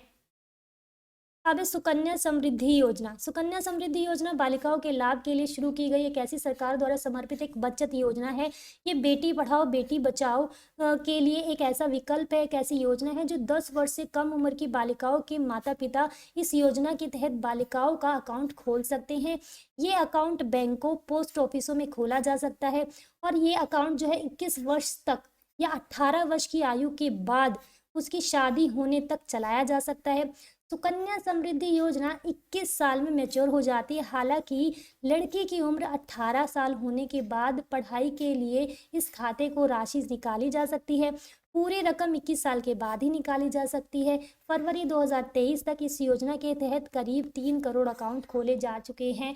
यानी कि एक तरह से ये बेटी के लिए अकाउंट एक ऐसी योजना है जिसमें लड़की जो 18 साल के बाद क्या होता है कि भाई यार, अकाउंट की जो मेच्योरिटी है वो 21 वर्ष तक है, लेकिन अगर वो 10वीं पास कर लेती है या फिर वो 18 साल की हो जाती है तो आप इसमें से पैसे को निकाल भी सकते हैं। अब आता है प्राथमिक बाजार और द्वितीयक बाजार। बहुत ही सिंपल सा है। देखिए, जब निवेश जनता को सीधे खरीद कर प्रतिभूतियों को में निवेश करता है। प्राथमिक बाजार वहां होता है जहां पर न्यू शेयर्स बेचे जाते हैं, फ्रेश होता है एक तरह से सब कुछ, जो इसे प्राथमिक बाजार कहते हैं। इस बाजार में कंपनी अपनी प्रतिभूतियों को, शेयर्स को या जो भी चीज़ है, स्टॉक बॉन्ड को पहली बार जनता में बेचती है। और जो शेयर्स, बॉन्ड और जो भी हो सकता है, कंपनी आमतौर पर प्रारंभिक सार्वजनिक पेशकश है, जिसे आप इनिशियल ऑफरिंग्स भी कह सकते हैं। यानी कि एक ऐसी पेशकश है कंपनी के थ्रू कि ये भाई फ्रेश शेयर्स हैं, कि यानी कि ना किसी ने पहले खरीदे हैं ना बेचे हैं। तो यानी कि ऐसे शेयर्स, ऐसी प्रतिभूतियां जो पहली बार जनता को बेची जा रही हैं, के माध्यम से प्राथमिक बाजार में बेची जाती हैं। ठीक है, अब आता है द्वितीयक बाजार। एक द्वितीयक बाजार एक ऐसा स्थान है जहां प्राथमिक बाजार में जनता को पेश किए जाने के बाद कंपनियों की प्रतिभूतियों को कारोबार होता है। यानी कि यहाँ पर प्राथमिक बाजार में हमें मिल गए शेयर्स या जो भी प्रतिभूति थी, अब उसका लेन देन जो होता है वो द्वितीय बाजार में होता है। यानी कि द्वितीय बाजार में उन चीज़ों का व्यापार होता है जो ऑलरेडी प्राथमिक बाजार में उतारी जा चुकी हैं। प्रतिभूतियों यानी शेयरों की जो कीमत का जो उतार चढ़ाव रहता है वो कभी भी स्थिर नहीं रहता, क्योंकि वो अब सेल और वो हो रही है ना, सेल कोई बेच रहा है कोई खरीद रहा है, तो वहाँ पे स्थिरता नहीं रहती। द्वितीयक बाजार आमतौर पर नेशनल स्टॉक एक्सचेंज या बॉम्बे स्टॉक एक्सचेंज जैसे शेयर बाजारों में होते हैं। नेक्स्ट जो हमारा क्वेश्चन है वो ये है कि भारतीय रिजर्व बैंक को बैंकों का बैंक क्यों कहा जाता है। चलिए पढ़ते हैं। Reserve bank of India Bharat का एक सेंट्रल बैंक है, केंद्रीय बैंक है। ये भारत के सभी बैंकों द्वारा बैंकों का यानी कि सभी बैंकों का संचालक है, यानी कि सबसे ऊपर है ये, और ये बाकी के जो इसके अंडर बैंक्स आते हैं उनको संचालित करता है। रिजर्व बैंक भारत की अर्थव्यवस्था को नियंत्रित करता है। इसकी स्थापना 1 अप्रैल 1935 को reserve bank of India act 1934 के अनुसार हुई थी। भारत के बाबा साहेब अम्बेडकर ने भारतीय रिजर्व बैंक की स्थापना में अहम भूमिका निभाई थी। उनके द्वारा प्रदान किए गए दिशा निर्देशों तथा निर्देशक के सिद्धांत के आधार पर भारतीय रिजर्व बैंक बनाया गया था। रिजर्व बैंक का केंद्रीय कार्यकाल प्रारंभ में कलकत्ता में स्थापित किया गया था, जिसे 1937 में स्थायी रूप से बंबई में स्थानांतरित कर दिया गया। केंद्रीय कार्यकाल वह कार्यालय है जहां गवर्नर बैठते हैं और नीतियां निर्धारित करते हैं। यद्यपि ब्रिटिश राज के दौरान प्रारंभ में ये निजी स्वामित्व वाला बैंक हुआ करता था, परंतु स्वतंत्र भारत में 1 जनवरी 1949 में इसका राष्ट्रीयकरण कर दिया गया। यानी कि पहले ये स्वामित्व जो था ब्रिटिश राज में जो इनका था ये निजी था, प्राइवेट था। ठीक है, उसके बाद इसको नेशनलाइज कर दिया गया 1949 में। उसके बाद इस पर भारत सरकार का पूर्ण स्वामित्व हो गया था। ठीक है, नेक्स्ट है भारतीय रिजर्व बैंक को भारत के केंद्रीय बैंक के रूप में भी जाना जाता है। सेंट्रल बैंक है ये इंडिया का। ये बैंक भारत सरकार की मौद्रिक नीति के साथ साथ अन्य सभी बैंकिंग नीतियों को नियंत्रित करने का दायित्व वहन करता है। यानी कि जितनी भी वो नीति बनाता है उन नीतियों को अन्य बैंक भी क्या करते हैं, चलाते हैं, मानते हैं। अगर मान लीजिए उन्होंने कुछ पॉलिसीज़ में कुछ चेंजेस किए हैं या आपने ब्याज की दर को बढ़ा दिया या घटा दिया, तो जो रूल्स उन्होंने बनाए हैं वो सभी बैंकों द्वारा मान्य होंगे। यानी कि सभी बैंक अपने अपने रूल नहीं बना सकते, वो वही रूल्स को फॉलो करेंगे जो आरबीआई ने इशू कर रखे हैं। इस बैंक ऑफ इंडिया का प्राथमिक कार्य होता है बैंक के नोट जारी करना, पैसे को बनाना, उसके नियमन को करना, राष्ट्र की मौद्रिक स्थिरता को बनाना। ये नहीं कि भाई बहुत ज़्यादा किसी ने पैसे जोड़ लिए हैं, जो आपका जो पैसे का जो फ्लक्चुएशन है वो स्थिर रहे, वो बनाए रखना, स्वस्थ भंडार सुनिश्चित करना। यानी कि देखिए जो आरबीआई होती है वो एक तरह का ऐसा खजाना है, एक तरह का ऐसा कोष है जो सरकार की मदद के लिए होता है। ठीक है, ये सभी आर्थिक चुनौतियों से निपटने के लिए मौद्रिक नीति के ढांचे को लगातार आधुनिक बनाने के लिए भी जिम्मेदार है। ये केंद्रीय निदेशक मंडल आरबीआई के विभिन्न मामलों को नियंत्रित करता है। भारत सरकार भारतीय रिजर्व बैंक अधिनियम के अनुसार इस बोर्ड की नियुक्ति होती है। इस बैंक के प्रमुख उद्देश्यों में है एक वित्तीय क्षेत्र के लिए सभी पहलों का पर्यवेक्षण करना, जिसमें वित्तीय संस्थान, वाणिज्यिक बैंक और साथ ही गैर बैंकिंग वित्तीय कंपनियां आ जाते हैं। यानी कि ये पैसे भी इशू करता है और इसके अंदर जितने भी बैंक या जितनी भी संस्थाएं जो पैसे से रिलेटेड काम करते हैं उन पे निरीक्षण का काम भी करता है, सारे रूल्स भी अपनाता है। और अगर मान लीजिए इन्होंने जो बैंकों की जो सीमाएं ले रखी हैं, जो क्राइटेरिया बना रखा है, उसके हिसाब से कोई बैंक काम नहीं करता तो उस पर एक्शन भी लेते हैं, उस बैंक को बंद तक कर दिया जाता है। अब इसके उद्देश्य क्या थे? बैंक नोटों के निर्गम को नियंत्रित करना, देश के हित में मुद्रा व ऋण प्रणाली को प्रचारित करना। ठीक है, मौद्रिक नीति तैयार करना, उनका कार्यान्वयन और निगरानी करना। मौद्रिक नीति का मतलब होता है पैसे से रिलेटेड जितनी भी पॉलिसीज होती है, जितने भी रूल्स रेगुलेशन होते हैं, सब लगाना, उनको अप्लाई करना और फिर निगरानी भी करना कि भाई वो रूल्स फॉलो हो भी रहे हैं या नहीं। वित्तीय प्रणाली का विनियमन और पर्यवेक्षण करना, आरबीआई के पास ये अधिकार है कि वो किसी भी बैंक से उसके डॉक्यूमेंट, उसका पूरी की पूरी डिटेल या कुछ भी ऐसा जो उनको लगता है डाउटफुल है उसका पर्यवेक्षण, उसका रिजल्ट, उसका जो है वो ऑब्जर्वेशन कर सकती है। विदेशी मुद्रा का प्रबंधन करना, मुद्रा जारी करना मेन काम जो है आरबीआई का मुद्रा जारी करना होता है, उसका विनिमय करना, परिचालन योग्य ना रहने पर उसको नष्ट करना, यानी कि जो नोट खराब हो जाते हैं उनको नष्ट कर देना, जो परिचालन यानी कि चलने योग्य नहीं है। सरकार का बैंकर और बैंकों के बैंकर के रूप में काम ना, ये सरकार का बैंक तो होता ही है, वहीं दूसरे बैंकों का बैंक भी होता है, फादर ऑफ बैंक होता है। शाखों को, जितनी भी इसकी अंडर शाखें होती हैं उनको कंट्रोल करना, मुद्रा के लेन देन को नियंत्रित करना। ठीक है, अब आता है आपका सबसे इम्पोर्टेंट क्वेश्चन है, ये बहुत ज़्यादा इम्पोर्टेंट क्वेश्चन है, आप इसको बहुत ध्यान से सुनना, ध्यान से समझने की कोशिश करना। यूनिट लिंक्ड इंश्योरेंस प्लान, जिसको यूलिप भी कहा जाता है, ये सारे सारे प्लानों में सबसे अलग है ये।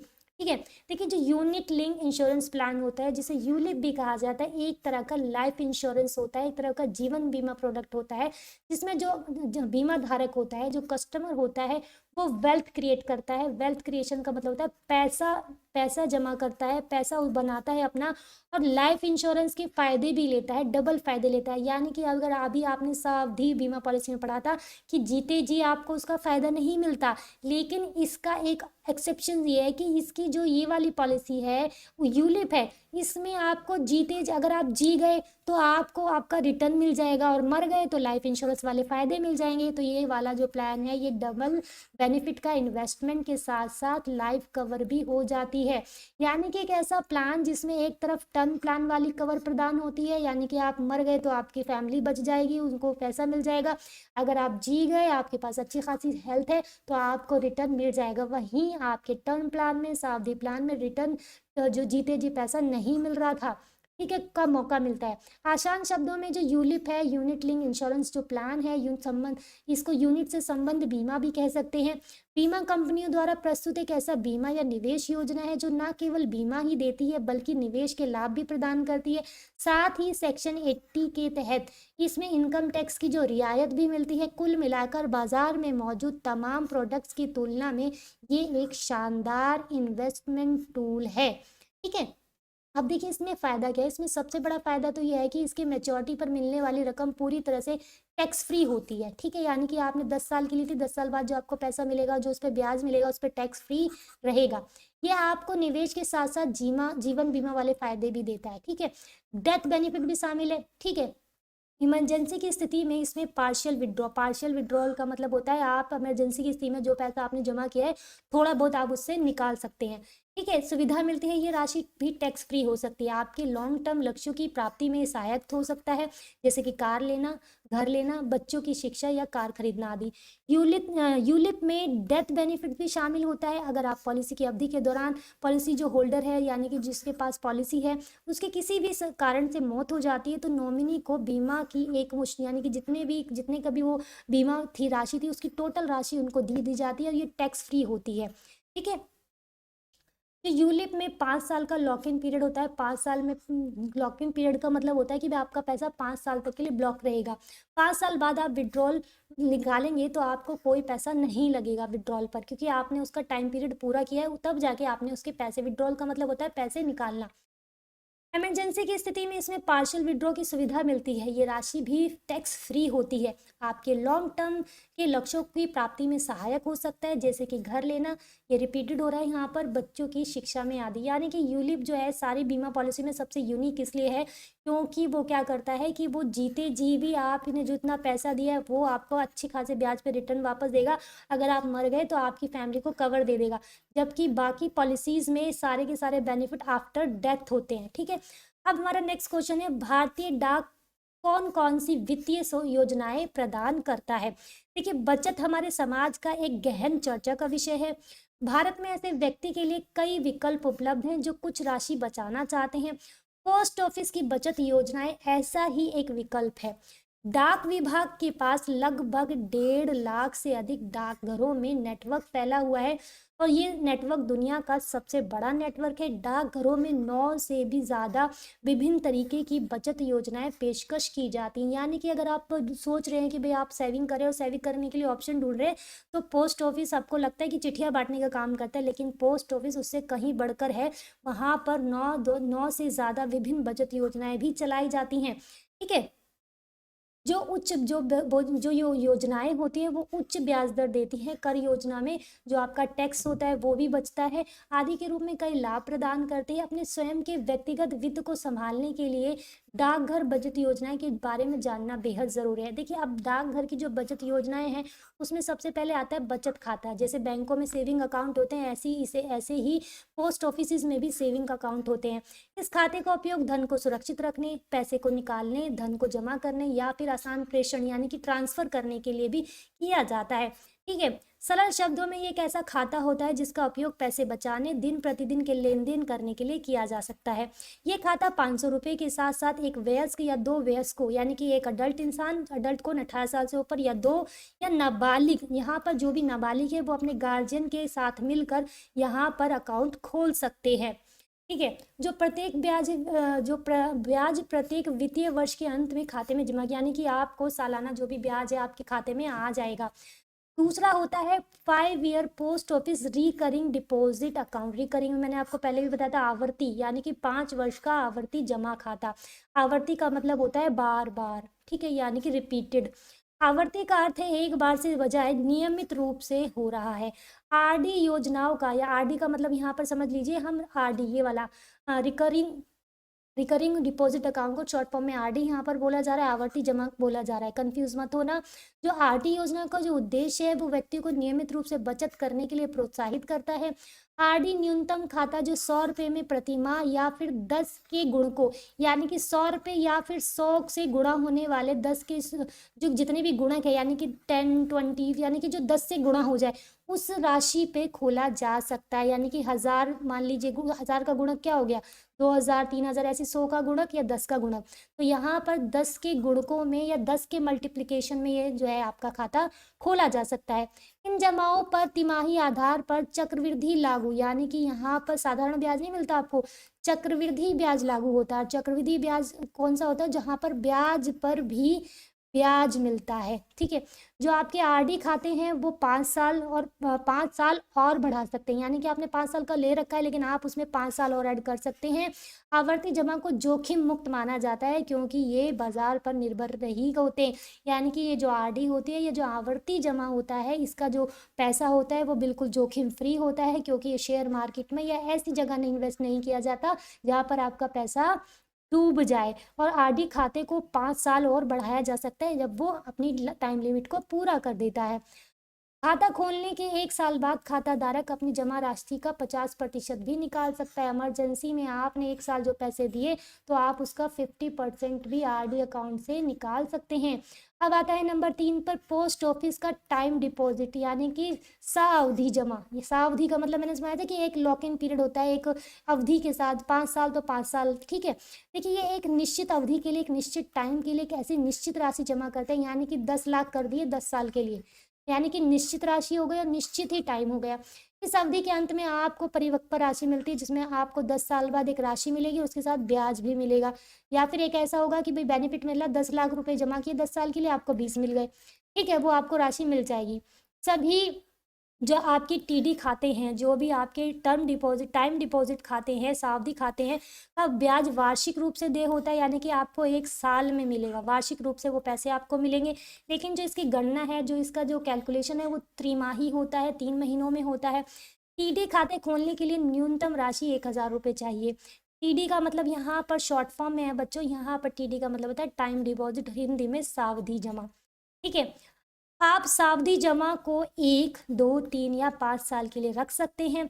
10 साल से ज़्यादा उम्र के नाबालिग के नाम के आधार भी, यानी कि एक ऐसी एकमात्र योजना है जहाँ पे 10 साल का बच्चा भी अपने गार्जियन के साथ मिलकर पोस्ट ऑफिस की इस ये वाली स्कीम में क्या कर सकता है, इन्वेस्ट कर सकता है। खाता नाबालिग के बच्चे या माता पिता या कानूनी अभिभावक द्वारा खोला जा सकता है। यहाँ पर 10 साल का बच्चा भी अपने गार्जियन की हेल्प के साथ इस तरह की पॉलिसी को खोल सकता है। अब आता है सुकन्या समृद्धि योजना। आपने पहले भी पढ़ा होगा, मैं आपको दोबारा इसको करा देती हूँ। देखिए, सुकन्या समृद्धि योजना भारत सरकार की एक बचत योजना है जिसका उद्देश्य भारत में बालिकाओं की बेहतरी है। एसएस खाता यानी कि सुकन्या समृद्धि जो खाता है 10 वर्ष से कम आयु की लड़कियों के लिए माता पिता खोलते हैं, ठीक है। जो एसएस खाता है वो न्यूनतम जमा रुपए के साथ खोला जा सकता है, जो 250 रुपये न्यूनतम हो सकते हैं और अधिकतम हो सकते हैं 1.5 लाख रुपए। खोलने की तारीख से 15 साल पूरे होने तक जमा किया जाता है। जो आपका सुकन्या समृद्धि योजना पर जो ब्याज है वर्तमान दर की दर वार्षिक रूप से संयोजित होता है, यानी कि वार्षिक रूप से लगता है। बालिका के 18 वर्ष की आयु के प्राप्त करने तक या 10वीं कक्षा उत्तीर्ण करने के बाद खाते से निकासी, यानी कि या तो लड़की 18 की हो जाए या फिर 10वीं पास कर जाए तो आप उस पैसे को निकाल सकते हैं, लेकिन मैच्योर होती है, कहते हैं ना कि भाई 21 साल में वो मैच्योर होती है। जो आपका मेन बेनिफिट है, जो आपका असली फायदा है, वो 21 साल की उम्र में ही मिलेगा, लेकिन 21 साल बाद ही मिलेगा। लेकिन आपको ज़रूरत पड़ी है तो आप 18 वर्ष की आयु में या 10वीं पास करने की आयु में के टाइम पर निकाल सकते हैं, ठीक है। अब आता है विकास किसान विकास पत्र कि किसान विकास पत्र। ये सारी योजनाएं हम पोस्ट ऑफिस की योजनाएं पढ़ रहे हैं सेविंग्स की। आपको लगेगा कि पोस्ट ऑफिस सिर्फ चिट्ठियां बांटने का काम करता है, नहीं, ये सारी योजनाएं पोस्ट ऑफिस डाक द्वारा दी गई हैं। देखिए, किसान विकास पत्र भारतीय डाकघर का एक प्रमाण पत्र योजना है, एक तरह का सर्टिफिकेट यहाँ पर दिया जाता है। ये लगभग 10 वर्षों की अवधि में पैसे को निवेश करने के बाद दुगुना कर देती है। इंडिया पोस्ट ने किसान विकास पत्र को 1988 में एक लघु बचत प्रमाण पत्र योजना के रूप में शुरू किया था। इसका जो पहला उद्देश्य है लोगों में दीर्घकालिक लंबे समय के लिए पैसे को के अनुशासन को प्रोत्साहित करने के लिए किया गया था। केवीपी यहाँ पे शॉर्ट फॉर्म है किसान विकास पत्र की, ठीक है। एक वयस्क द्वारा संयुक्त खाते के रूप में अधिकतम 3 वयस्कों द्वारा यानी कि एक अकेला बंदा यहाँ पर या फिर तीन मिलकर या कोई नाबालिग अभी पेरेंट्स के साथ या मानसिक रूप से जो अस्वस्थ व्यक्ति है या 10 वर्ष से ऊपर के जो बालक हैं वो यहाँ पर अकाउंट अपना ले सकते हैं, ये वाला स्कीम खोल सकते हैं। अब केवीपी डीमटेरियलाइज हो गया है, कागज रहित हो गया है। पहले कागज के थ्रू ये प्रमाण पत्र दिया जाता था, अब ये कागज रहित है, आपको ऑनलाइन ही खरीदा जा सकता है सॉरी। अब आता है धन प्रेषण सेवा। यहाँ तक कि जो जो देखो जो बचत सेवाएं थी हमने पढ़ ली, आरडी हो गया, रिकरिंग खाता हो गया, ये सारे थे। अब वो पैसे भेजने का भी काम करता है, जिसमें सबसे पहले आता है मनी ऑर्डर। ये मनी ऑर्डर आपने देखा कुछ साल पहले बहुत ज़्यादा ट्रेंड थे, मनी ऑर्डर आया है, मनी ऑर्डर आया है, यानी कि पैसे आए हैं, ठीक है। इलेक्ट्रॉनिक मनी ऑर्डर भारत में दो व्यक्तियों के बीच इंडिया पोस्ट द्वारा आदान प्रदान करने वाली एक वेब आधारित रैपिड मनी ट्रांसफर सेवा है। यानी कि एक ऐसी पैसे की ट्रांसफर करने की सेवा है जो भारत के अंदर रह रहे दो व्यक्तियों के बीच में होती है, वेब आधारित होती है, इंटरनेट के जरिए। इलेक्ट्रॉनिक जहाँ आ जाता है तो वहाँ पे वेब आ ही जाएगा। एक तेज धन प्रेषण मतलब पैसा ट्रांसफर करने की सेवा है जिसमें ई इंगित करता है इंटरनेट के माध्यम से। यह सेवा 2008 से इंडिया पोस्ट द्वारा शुरू की गई है। भौतिक पेपर आधारित मनी ऑर्डर अब स्वीकार या संसाधित नहीं होते। पहले पेपर के थ्रू मनी ऑर्डर आया जाता था, लेकिन आज के टाइम में ये स्वीकार नहीं है। भौतिक पेपर मतलब फिजिकल पेपर, रियल वाले पेपर। मनी ऑर्डर की श्रृंखला में कितने पक्ष होते हैं? मनी ऑर्डर में ऐसा क्या होता है? सबसे पहले प्राप्तकर्ता होता है, वह व्यक्ति जिसे धन हस्तांतरण के लिए डाकघर से संपर्क करना है, ठीक है। यानी कि एक ऐसा इंसान होता है जो मनी ऑर्डर को भेजता है, डाकघर उसके अंदर एजेंट का काम करता है, और लाभार्थी वो होता है जिसको वो पैसा मिलता है, ठीक है। मनी ऑर्डर घर के भौतिक नकदी के वितरण को सक्षम बनाता है। बुकिंग के समय जब आप मनी ऑर्डर करते हैं तो वहाँ पर एक तरह की विशेष आईडी क्रिएट होती है, जिस आईडी को वो आईडी अद्वितीय होती है, उसकी जैसी दूसरी कोई नहीं होती।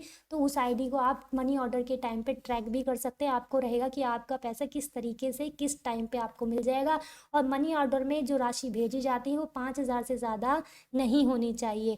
दूसरी ट्रांसफ़र सर्विस जो है पोस्ट ऑफिस की वो है अंतर्राष्ट्रीय धन अंतरण, जिसे आप IMT कहते हैं, इंटरनेशनल मनी ट्रांसफ़र, ठीक है। देखिए, मुद्रा हस्तांतरण का मतलब होता है पैसे ट्रांसफ़र करना। सेवा योजना भारत में लाभार्थियों के लिए विदेश से प्रेषित, यानी कि एक ऐसी सेवा है जहाँ से कोई इंडिया से बाहर का बंदा बैठ के पैसे भेज रहा है। व्यक्तिगत मुद्रा के हस्तांतरण का एक तेज और सुगम तरीका है। वेस्टर्न यूनियन के थ्रू एक ऐसा फाइनेंशियल इंस्टीट्यूशन है जहाँ पर इनका टाई अप है पोस्ट ऑफिस का और वेस्टर्न यूनियन फाइनेंशियल सर्विसेज के साथ, जो भारत सरकार की डाक विभाग के सहयोग के परिणाम स्वरूप अत्याधुनिक अंतर्राष्ट्रीय मनी ट्रांसफर सेवा अब भारत के डाकघरों के माध्यम से उपलब्ध है। यानी कि वेस्टर्न यूनियन के थ्रू आप इंडिया के अंदर पैसे भेज सकते हैं। ये वेस्टर्न यूनियन का और जो आपका पोस्ट ऑफिस का टाई अप है, जो लगभग 195 देशों से धन को तत्काल बिल्कुल फौरन भेजने के लिए सक्षम बनाता है।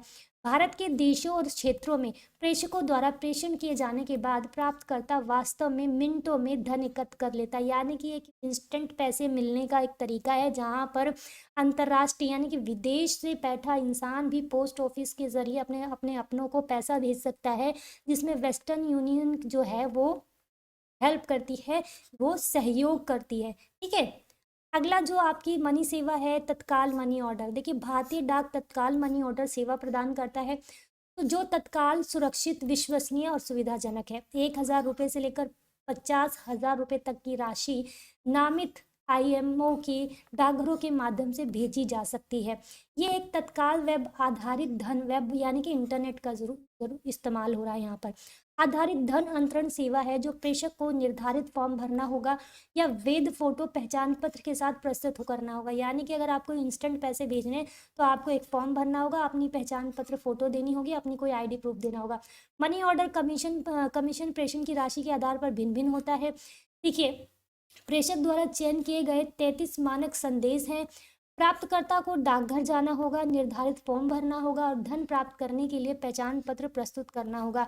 प्राप्त राशि प्राप्तकर्ता के बचत बैंक खाते में जमा की जा सकती है। यानी कि जब आप पैसे भेजते हैं या पैसा रिसीव करने जाते हैं, दोनों कंडीशन में आपको आईडी दिखाना, अपना फोटो दिखाना या ऐसे प्रूफ दिखाना जहां पे ये पता चले कि भाई आप ही असली रिसीवर है, आप ही ऐसे बंदे हैं जिनको पैसा दिया जा रहा है। तो उसकी पहचान करना बेहद ज़रूरी है। फॉर्म भरवाया जाता है ताकि कल को कोई क्लेम करे कि पैसा गलत इंसान को दिया गया है। तो ये सारी फॉर्मेलिटीज़ जो होती हैं बहुत ज़रूरी होती हैं। नेक्स्ट हमारा क्वेश्चन है वित्तीय साक्षरता की आवश्यकता और महत्व लिखिए। देखिए ये आपका सबसे पहला चैप्टर है यूनिट 1 का, जो इम्पोर्टेंट है, ये क्वेश्चन आ सकता है। देखो वित्तीय साक्षरता का मतलब होता है पैसे से जुड़ा ज्ञान, फाइनेंशियल लिटरेसी आप कह सकते हैं, यानी कि ऐसा ज्ञान जो पैसे को सही तरीके से इस्तेमाल करना बनाया जाता है। क्या आपको कभी प्रत्येक माह के अंत में धन की कमी का सामना करना पड़ता है, या धन की कमी के कारण वांछित वस्तुएं यानी कि जो आप चीज़ें चाहते हैं वो नहीं खरीद पाते? इन सवालों के जवाब के लिए आपको वित्तीय गतिविधियों का ज्ञान आवश्यक है। यानी कि जब आप अपने मंथली बजट पर ध्यान जाते हैं तो आप पाते हैं कि भाई हमें ये चीज़ खरीदनी थी लेकिन हम खरीद ही नहीं पा रहे हैं, तो आप सोचेंगे कि भाई हमारी जो फाइनेंशियल एक्टिविटीज़ है वो क्या है, हम किस तरीके से पैसे को खर्च करते हैं, जो हम वांछित वस्तुएं हैं, जो चीज़ें चाहते हैं वो मिल नहीं रही हैं। ठीक है, चलिए जानते हैं। वित्तीय साक्षरता व्यक्तिगत वित्तीय प्रबंधन, बजट, निवेश सहित विभिन्न वित्तीय यानी कि पैसे से रिलेटेड जो स्किल्स होते हैं उनको समझने में और उन्हें प्रभावी ढंग से उपयोग करने की क्षमता पैदा करता है। वित्तीय साक्षरता का अर्थ है पैसे के साथ आपके रिश्ते की नींव को और सीखने की जो प्रक्रिया है जीवन भर की यात्रा को स्ट्रॉन्ग बनाता है। यानी कि वित्तीय साक्षरता एक ऐसा है जिसका रिलेशन आपका पैसे के साथ अच्छा हो जाएगा, और जब आपका पैसा के साथ रिलेशन अच्छा हो जाएगा तो पैसा आपको ज़िंदगी भर नहीं छोड़ेगा। हमें पता होना चाहिए कि आपकी अपनी आय और व्यय को कैसे संतुलित किया जाए।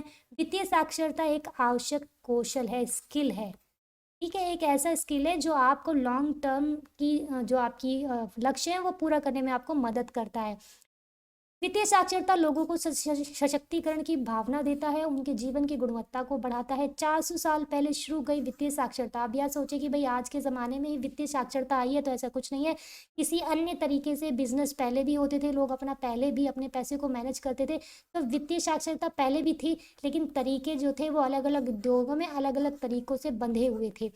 आर्थिक सहयोग और विकास संगठन द्वारा प्रदान की गई कामकाजी परिभाषा को विशेषज्ञों ने स्वीकृत किया। यानी कि जो पहले 400 साल पहले जो भाषा थी वो स्पष्ट नहीं थी, लेकिन जो OECD है यानी कि ये जो वाली जो संस्था है, इन्होंने एक व्यापक परिभाषा को, एक कामकाजी परिभाषा को विशेषज्ञों ने स्वीकृत कर लिया, मान लिया। वित्तीय साक्षरता में बजट बनाना, सेवानिवृत्ति के लिए योजना बनाना, कर्ज का प्रबंधन करना, व्यक्तिगत खर्चों को ट्रैक करना शामिल है। अब देखिए वित्तीय साक्षरता का महत्व क्या है। वित्तीय साक्षरता निर्णय लेने की क्षमता को पैदा करता है। वित्तीय निर्णय लेते समय अधिक आश्वासन देता है। जब हम अपने वित्तीय विकल्पों से बेखबर होते हैं तो हमारे लिए निर्णय लेने के लिए दूसरों पर निर्भर करने की संभावना अधिक होती है। मान लीजिए जब हमें किसी चीज़ का ज्ञान कम होता है तो हम दूसरों को इतनी प्रायोरिटी दे देते हैं कि वो डिसाइड करता है। अब ये इतना आसान नहीं है। सर्दी, बसंत, ग्रीष्म अवकाश के लिए स्थान, मान लीजिए कोई भी छुट्टियां चल रही हैं और आप बोलें कि कहाँ घूमने चले, तो ये इतना आसान नहीं है कि भाई किसी ने कह दिया चलो शिमला चलते हैं और आप चल पड़े। तो ये इतना आसान नहीं है कि किसी ने आपने कह दिया कि भाई इस बार का टूर शिमला या मनाली या गोवा होना चाहिए, ये इतना आसान नहीं है, लेकिन अपने फैसलों को अपने तरीके से मैनेज करना बहुत ज़्यादा ज़रूरी है। जीवन में महत्वपूर्ण वित्तीय विकल्प बनाने की बात अलग होती है, जबकि छुट्टियों में किसी लोकेशन के बारे में जानना कि कहाँ जाए वो अलग बात होती है। तो तभी विकल्पों के बारे में जागरूक होने के लिए आश्वासन मिलता है जो सबसे अच्छा उपलब्ध है और उसके साथ चल पड़ते हैं आप। सौदा करने की क्षमता, जब आपको पता है कि भाई आपका बजट कितना है, आप कितना सेविंग करना चाहते हैं, कितना इन्वेस्टमेंट करना चाहते हैं, या आप किस तरीके से इन्वेस्ट करना चाहते हैं, और मान लीजिए आप कोई पॉलिसी ही लेना चाहते हैं या बैंक में कोई एफडी ही कराना चाहते हैं, तो आप 70 बैंक देखेंगे कहाँ पे आपको ब्याज देता है, तो वहाँ पे आप सौदा करेंगे, भाई नहीं, हम वो बैंक तो हमें 5% दे रहा है, आप हमें 4 क्यों दे रहे हैं। तो सौदा करने की क्षमता आती है। यदि हम वित्तीय रूप से साक्षर हैं तो हम अपनी योजनाओं को अधिक प्रभावी ढंग से व्यक्त कर सकते हैं। सर्वोत्तम विकल्प के लिए बातचीत करने की हमारी क्षमता बेहतर जानकारियों में काफ़ी सुधार करेगी। जितना ज़्यादा जानकारी होगी उतना ज़्यादा वो हमारी बातचीत में आएगी और हम प्रभावी तरीके से बेहतर तरीके का सौदा कर पाएंगे, चाहे वह हमारे हमारे द्वारा उधार लिए गए धन पर हो, ब्याज दरों को कम करने की बात हो, या हमारे द्वारा निवेश किए गए धन के लक्ष्यों को सामने लाना हो। ठीक है। अब है अपना बचाव करने में आसानी। अपना बचाव करने में आसानी कैसे है भाई? जितना अधिक हम पहचान करते हैं कि भाई चोरी और इंटरनेट घोटालों के बारे में जानते हैं, उतना बेहतर ढंग से हम अपने वित्तीय धोखाधड़ी से अपने आप को बचाने में हेल्प कर पाते हैं। यानी कि जितना ज़्यादा हमको नॉलेज होगी तो हम अपने आप को होने वाले साइबर क्राइम से या होने वाले जितने भी फाइनेंशियल फ्रॉड है उनसे अपने आप को बचा पाएंगे।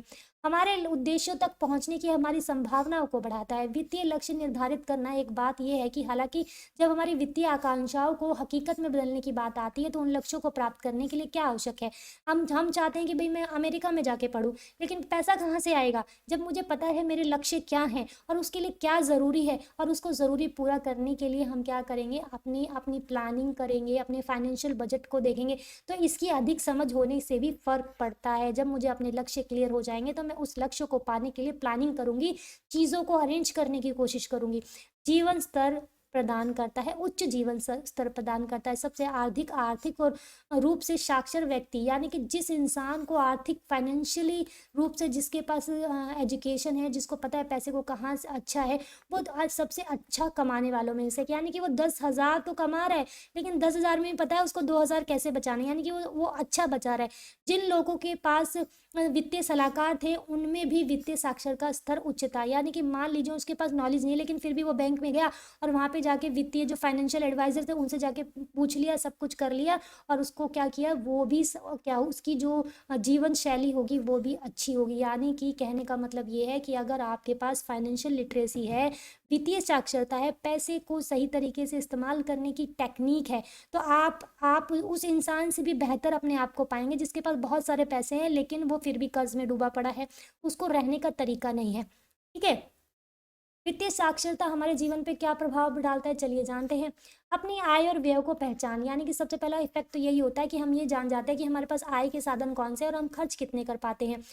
बजट बनाना वित्तीय साक्षरता की विकसित करने में से एक महत्वपूर्ण कदम है। एक बार बजट स्थापित करने के बाद हम अपने खर्चों की निगरानी कर सकते हैं और इसे नियमित आधार पर दोबारा जांच भी कर सकते हैं। ऋण भुगतान करें और ऋण से बाहर रहें, यानी कि जब आपको फाइनेंशियल लिटरेसी आ जाती है और आप अपनी योजनाएं बनाते हैं तो सबसे पहले आप ये सोचेंगे कि भाई जल्दी से ऋण को चुका दो और ऋण मुक्त हो जाओ, कोई कर्जा नहीं होना चाहिए। तो ये किससे होगा? प्लानिंग से होगा।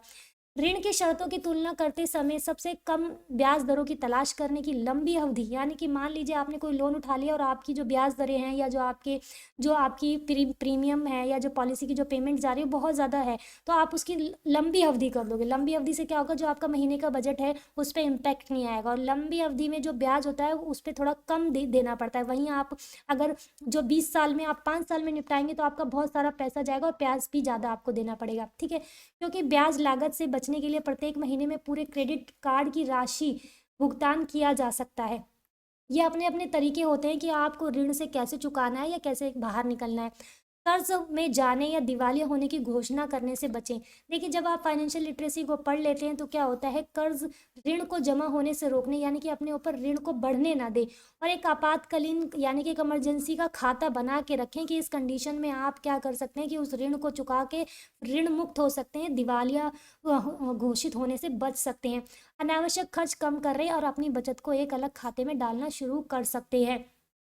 अब आता है वित्तीय साक्षरता के माध्यम से हमें इस बात की बेहतर समझ आती है कि कितनी बचत करनी है और हम किस प्रकार से सेवानिवृत्ति चाहते हैं, यानी कि रिटायरमेंट प्लान लाइफ का सबसे मेन होता है। अगर आपका वो गलत है, पूरी लाइफ खराब है।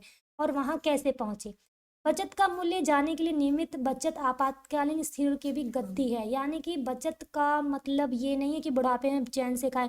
बचत का एक मतलब ये भी है कि भाई आपको इमरजेंसी हो जाए, कोई ऐसी बीमारी हो जाए या कुछ भी ऐसा इमरजेंसी हो जाए जो आपको कैश राशि चाहिए, तब भी फाइनेंशियल लिटरेसी आपकी मदद करती है। इसके लिए आप बहुत सारी योजनाओं में निवेश कर सकते हैं, जिसमें आवर्ती जमा, व्यवस्थित निवेश योजना या म्यूचुअल फंड या जो भी आपको बेहतर लगता है वो आप कर सकते हैं।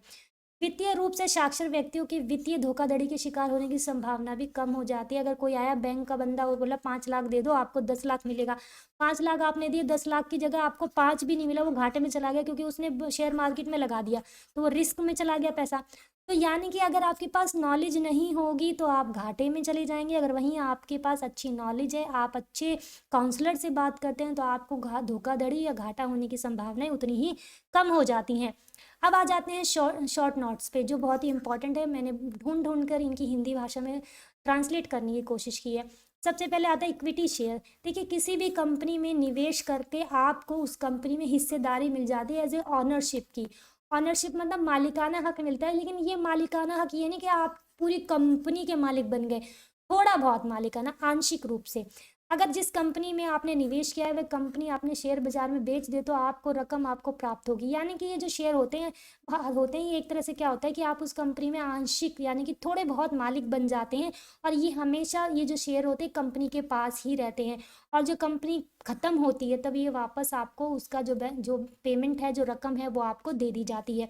और जिनके पास ये इक्विटी शेयर्स होते हैं उनको कंपनी में वोटिंग राइट्स दिए जाते हैं, यानी कि वो वोट कर सकते हैं, कंपनी के मैनेजमेंट को चुन सकते हैं। जो इक्विटी शेयर्स कंपनी में जो भाग जो लिया जाता है वो इकाई का प्रतिनिधित्व करता है, यानी कि आप थोड़े बहुत उसके ऑनर है, पूरे ऑनर नहीं है। इक्विटी शेयर्स में क्या क्या आ जाता है? कॉमन स्टॉक या कॉमन शेयर्स के रूप में जाना जाता है। इक्विटी शेयर्स धारकों के पास वोट देने और कंपनी के मैनेजमेंट को चुनने का अधिकार होता है। तो आप समझ लीजिए। लेकिन अगर कंपनी में प्रॉफिट देने की बात आती है कि भाई कंपनी बहुत ज़्यादा प्रॉफिट में चल रही है, तो यहाँ पर जो मैंने आपको बताया था, जो प्रीफरेंस शेयर होल्डर होते हैं तो उनको पहले मिलेगा, लेकिन इक्विटी शेयर्स वालों को बाद में मिलेगा। तो वरीयता का मतलब ही यही है कि भैया कंपनी किसी भी सिचुएशन हो, लेकिन अहमियत हमेशा प्रीफरेंस वालों को ही देगी। वहीं पर इक्विटी वालों के पास एक तरह की पार्शियल ऑनरशिप होती है, जहां पर वो कंपनी में वोट कर सकते हैं और मैनेजमेंट को चुन सकते हैं। ठीक है। और ये हमेशा जो ये आपके शेयर्स होते हैं कंपनी के पास रहते हैं, और जो कंपनी अगर बंद हो रही होती है या अपने शेयर बेचती है, तो जो उसकी रकम होती है वो आपको वापस मिल जाती है। अब आता है डीमेट अकाउंट। ये बहुत इंपॉर्टेंट है। डीमेट अकाउंट जो होता है, डीमेट अकाउंट एक ऐसा अकाउंट होता है जिसमें आप अपने शेयर सर्टिफिकेट या अन्य सिक्योरिटीज को इलेक्ट्रॉनिक फॉर्म में रख सकते हैं। डीमेट अकाउंट का मतलब यहाँ पे डीमटेरियलाइजेशन, यानी कि कैश पेपरलेस। पेपरलेस यानी कि पेपर ही नहीं होंगे, सारा आपका ऑनलाइन हो जाएगा। अकाउंट होता है शेयर या अन्य सिक्योरिटीज खरीदने, होल्ड करने या बेचने के लिए आपको डीमेट अकाउंट की आवश्यकता होती है। यानी कि एक ऐसा अकाउंट जो शेयर बाजार में जितने भी खरीदना, बेचना, या जितने सर्टिफिकेशन है, या जितने भी आपके जितना भी आपका कागजी काम है, वो एक तरह से कन्वर्ट होके उसको ट्रांसलेट करके एक तरह के इलेक्ट्रॉनिक फॉर्म में डाल देता है। ये एक डिजिटल रूप में काम करने वाला अकाउंट है, जिसका इस्तेमाल स्टॉक सहित डीमटेरियलाइज्ड सिक्योरिटीज को होल्ड करने के लिए किया जाता है। Mutual funds, bonds, exchange traded funds आदि। यदि आप शेयर बाजार का या अन्य किसी सिक्योरिटीज में इन्वेस्ट करना चाहते हैं तो डीमेट अकाउंट होना बहुत ज़रूरी है। आपके द्वारा किए जाने वाला ट्रेड यानी कि व्यापार या लेन देन, इलेक्ट्रॉनिक सेटलमेंट के लिए डीमेट अकाउंट नंबर अनिवार्य है। दूसरा, इसमें यहाँ पे ये ऐड कर लीजिए कि ये आप घर बैठकर ही अपनी सारी चीज़ों पे नज़र रख सकते हैं। आप इंडिया से बाहर हैं तो भी आप देख सकते हैं क्या चल रहा है। आपको अपने फिजिकल पेपर को खंगालने की ज़रूरत नहीं होती है। अब आता है इनिशियल्स ऑफरिंग।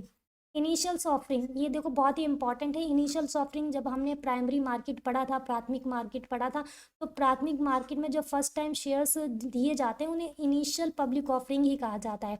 आईपीओ का मतलब है इनिशियल पब्लिक ऑफरिंग्स, जब कोई कंपनी पहली बार पब्लिक को अपने शेयर ऑफर करती है, फर्स्ट टाइम, एकदम न्यू होते हैं, एकदम फ्रेश होते हैं, इसे आईपीओ कहा जाता है। ऐसे समझे कि देश में तमाम प्राइवेट प्रोडक्ट कंपनियां विभिन्न क्षेत्रों में काम करती हैं। आईपीओ यानी इनिशियल यानी कि शुरुआती फ्रेश पब्लिक ऑफरिंग में वह प्रोसेस होता है जिसके द्वारा कोई कंपनी पहली बार शेयर मार्केट में अपने शेयर्स को लेकर आती है। जब भी कोई कंपनी अपने शेयर्स को आम लोगों के लिए उपलब्ध कराती है तो वो पहले प्राइमरी मार्केट में आते हैं। प्राइमरी मार्केट वहीं वहाँ वो ही होता है जहाँ पे कोई भी चीज़ फ्रेश होती है, ठीक है, जहाँ पर आम लोग इसे इसके शेयर्स को खरीदते हैं। ये पूरी तरह से नए शेयर्स होते हैं और एक निजी फर्म के सार्वजनिक होने का प्राथमिक विचार पूंजी जुटाना होता है। अब कंपनी ऐसा करती क्यों है? कंपनी इसलिए करती है जब उसको फंड इकट्ठा करना होता है, पैसे की कमी होती है, पैसे को बढ़ाना होता है, तो ये एक अलग से शेयर्स उतार देती है और शेयर्स जब खरीदे जाते हैं तो जो कंपनी के पैसे से रिलेटेड समस्या है वो पूरी हो जाती है। वो पूंजी जुटा लेती है, पैसा कलेक्ट कर लेती है और ज़्यादा फंड रेज कर लेती है। अपने शेयरों को खुले बाजार में बेचकर अपनी कंपनी को अधिक पैसा प्राप्त करने के लिए इनिशियल ऑफरिंग्स की जाती है और अपना कारोबार बढ़ा सकती है, ठीक है। अब आता है ऑफर फॉर सेल। शब्द जो है बिक्री के लिए प्रस्ताव, यानी कि एक ऐसा ऑफर देना जहाँ पे सेल हो रहा है। वो प्रस्ताव या ओएफएस एक्सचेंज प्लेटफॉर्म के माध्यम से सूचीबद्ध कंपनी के शेयरों को बेचने के लिए संदर्भित करता है। इस पद्धति के तहत जो प्रमोटर्स होते हैं अपने शेयरों को आम जनता को बेचते हैं, ठीक है। ओएफएस तंत्र तभी नियोजित होता है जब मौजूदा शेयरों को बिक्री के लिए पेश किया जाता है। मौजूदा शेयर्स का मतलब क्या होता है? जो ऑलरेडी इनिशियल पब्लिक ऑफरिंग्स होते हैं और ये जो प्राइमरी मार्केट में पहले, यानी कि बिक्री उन्हीं की होगी जो पहले प्राइमरी मार्केट के अंदर लॉन्च हो चुके होते हैं, ठीक है, तभी उनकी बिक्री के लिए पेशकश की जाती है। ओएफएस विंडो जो होती है वो एक दिन के लिए ही अवेलेबल होती है। कंपनी को ओएफएस से का 2 कारोबारी दिन पहले अपनी योजनाओं को स्टॉक एक्सचेंज में बताना होता है। यानी कि अगर कंपनी ओएफएस कर रही है, ऑफर फॉर सेल कर रही है, तो उसे स्टॉक एक्सचेंज को 2 वर्किंग डेज पहले बताना पड़ेगा कि हम ये वाली एक्टिविटी करने वाले हैं, क्योंकि स्टॉक एक्सचेंज में हर चीज़ रजिस्टर्ड होती है, हर चीज़ बताना होता है, ठीक है। एक सरल तरीका जिसमें सार्वजनिक कंपनियों में प्रमोटर्स अपने शेयर को बेच सकते हैं और पारदर्शी तरीके से अपनी होल्डिंग कम कर सकते हैं। यहाँ पर होल्डिंग कम करने का मतलब है किसी के पास अगर 50 से ज़्यादा शेयर होल्डर है, या वो चाहता है कि भाई मुझे 50 नहीं चाहिए यार, 25 ही काफ़ी है, मेरा काम हो जाएगा 25 में, तो क्या करेगा? वो अपने पारदर्शी तरीके से अपने जो शेयर्स हैं वो बेच देगा और जो उसकी होल्डिंग्स है, जो उसने शेयर होल्ड कर रखे हैं, वो कम कर लेगा, ठीक है। अब आता है म्यूचुअल फंड्स। म्यूचुअल फंड्स क्या होते हैं? म्यूचुअल फंड्स का जो हिंदी मतलब होता है पारस्परिक निधि। थोड़ा और सरल भाषा में कहा जाए तो कई लोगों को साझा रकम, यानी ये बहुत कुछ लोगों की एक साझा रकम होती है, म्यूचुअल फंड कह सकते हैं।